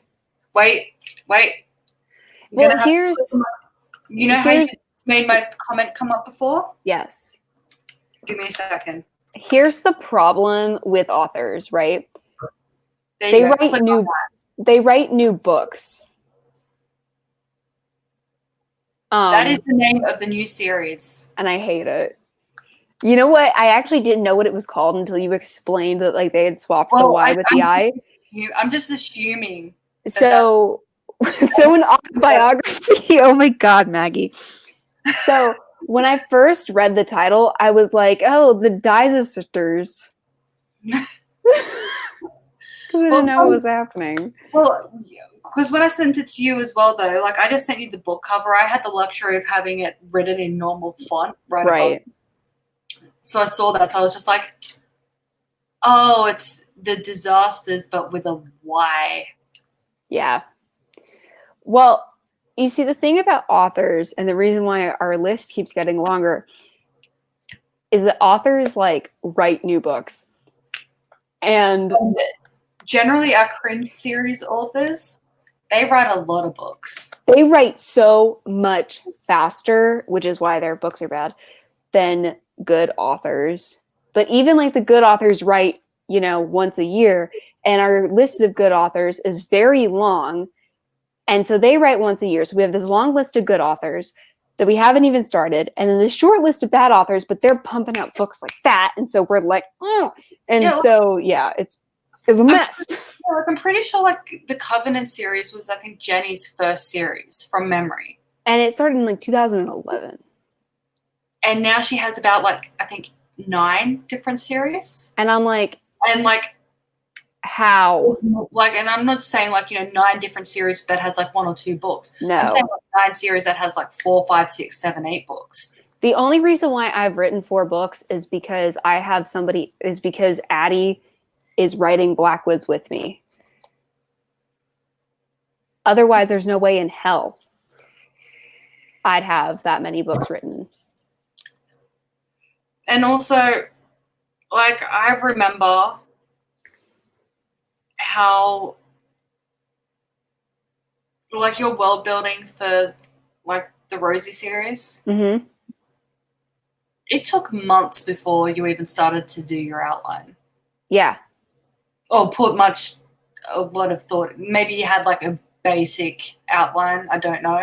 Well, yeah, because, like, sort of, like, the thought for, like, the book for Liv's Craft, like, happened. But then, like, yeah, the world building, I mean, it took months. Yep. I mean, we used to sit on the phone for hours with you just listening to me babble. Yeah. So, like, and then obviously, like, that extrapolated out into other, and, like, so you'd have it, and then obviously because your creative juices thinking, you're like, oh, that'd be a good idea for a thing, but it wouldn't fit in this book. So, like, let's just make that another thing. So, yeah, like, you have gotten ideas for other stuff in the meantime and everything as well. But it's all like, let's just put a pin in it and, like, see if it fits in later. Like, it's all sorts of, like. But you put so much freaking thought into just your world before you even thought about, you know, the outline itself. Yeah. Whereas I'm pretty sure they're just like, oh, this sounds like a neat idea. We'll have a character based on you that has a cat based on your cat. And then we'll have a gay and a blackie and a whitey, and they'll be twins. And we'll need a mean girl, and we'll just get the carbon copy mean girl and chuck her in there. And unfortunately, apparently what they think is a mean girl is actually, like, just every reader of the book. It's the best character. I still can't get past the fact that, like, they went out of their way to freaking bitch about emos. I know. That I'm makes like, the first book, and I'm like, this is your target audience. Do you right? Who do you know think is what reading I'm reading this book? Right? Yeah, I know. And yeah, it's like world building takes forever. Like, apparently theirs didn't, because they were just like, oh, well, we'll just make half of the world's population, like half of the world's celebrities vampires, and that's our world done. Like, you do need they're to put thought into, even if it isn't urban fantasy, you still do need to put some thought into world building, guys. well, no, for like the Blackwoods world building, that took forever too, because like at least if it's urban fantasy, you have like a baseline, right? Because like the earth, like the world exists already, you know. You decided to just go all out fucking fantasy, didn't you? Yeah, that's high fantasy, and it's like what's really fun about Blackwoods is that it's kind of like a side, because like I kind of wanted to do, I didn't want to be like medieval high fantasy because it bores the shit out of me. And Addie was like, well, I want to do high fantasy. And this has actually started like the trend that sort of like kind of gives like the Blackwoods books their personality of like whenever we get into like a conflict of like, I want to do this. No, I want to do this. Instead of compromising, we just do both. So she was like, I want to do high fantasy. And I was like, I don't know. Like, what if we did like some sort of like more modern thing? So we just were like, yeah. Why does all high fantasy have to have swords? Yeah. We were like, no, like literally, let's just do both.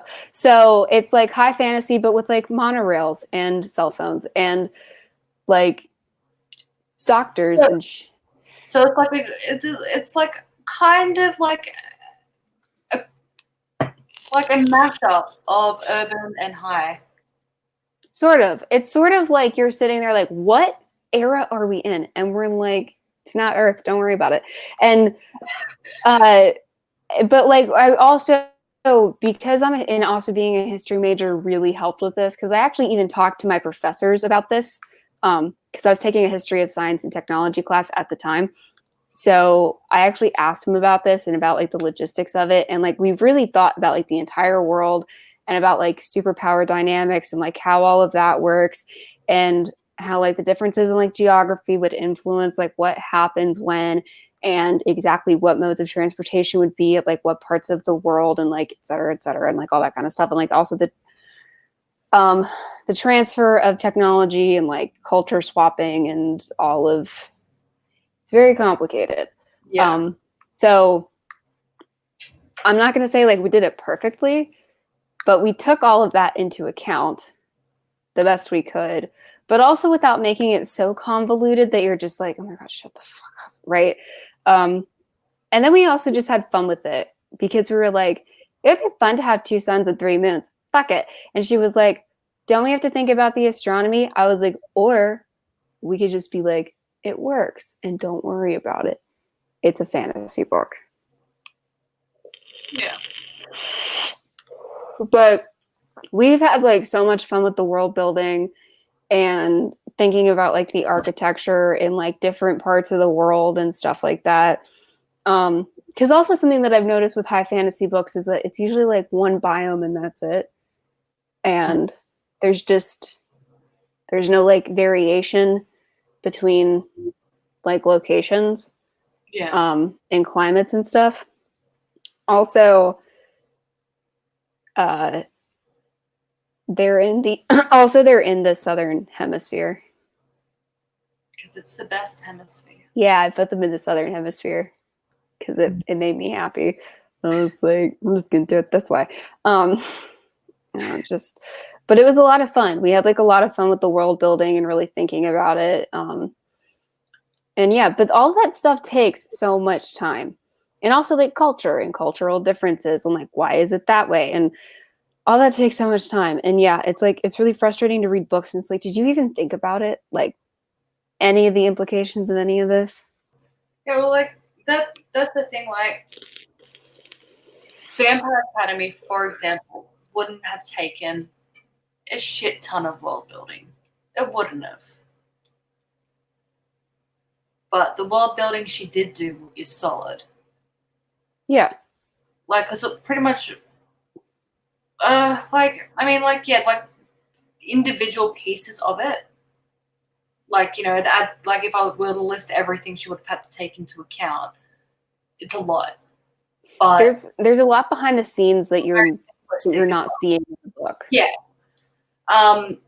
But like she did the set, like when you were like talking about the, like, you know, the suns and moons and everything. It was just like, you know, do we have to explain it or does it just work? She does the same thing with dampiers. Yeah. You know, a Moroi and a dampier makes a dampier. Why? No one knows, but that's just how it works. They're not Right. Moroi, they're just half and half. Yeah, like, do I really have to explain the science behind why we wanted 3 moons? No. We thought it was pretty and we like it, and I'm just gonna let you have fun and assume that the orbits of all of that worked out.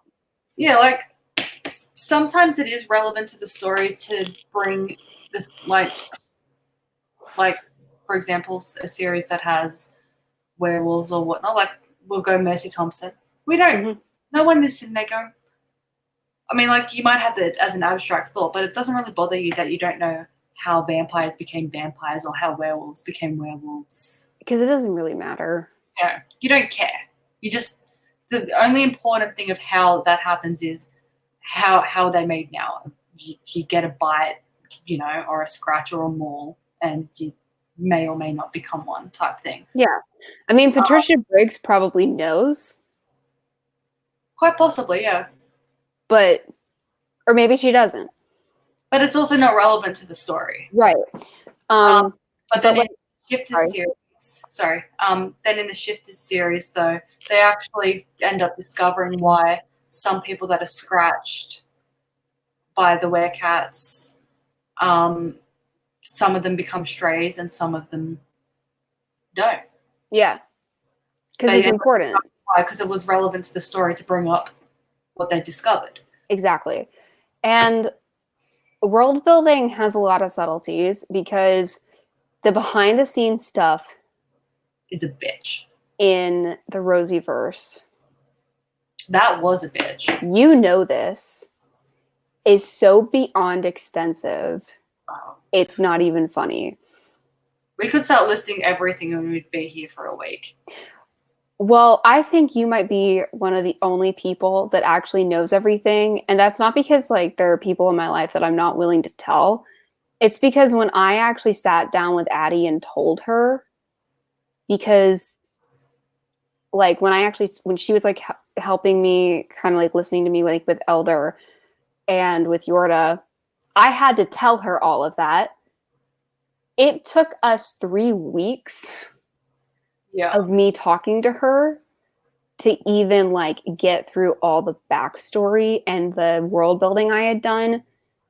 Whereas I was with you along the way. Right. So like, I haven't like told people who I'm very close to who want to know, just because I'm like, I don't even have like, we don't have time for me to explain all of it to you because it takes diagrams.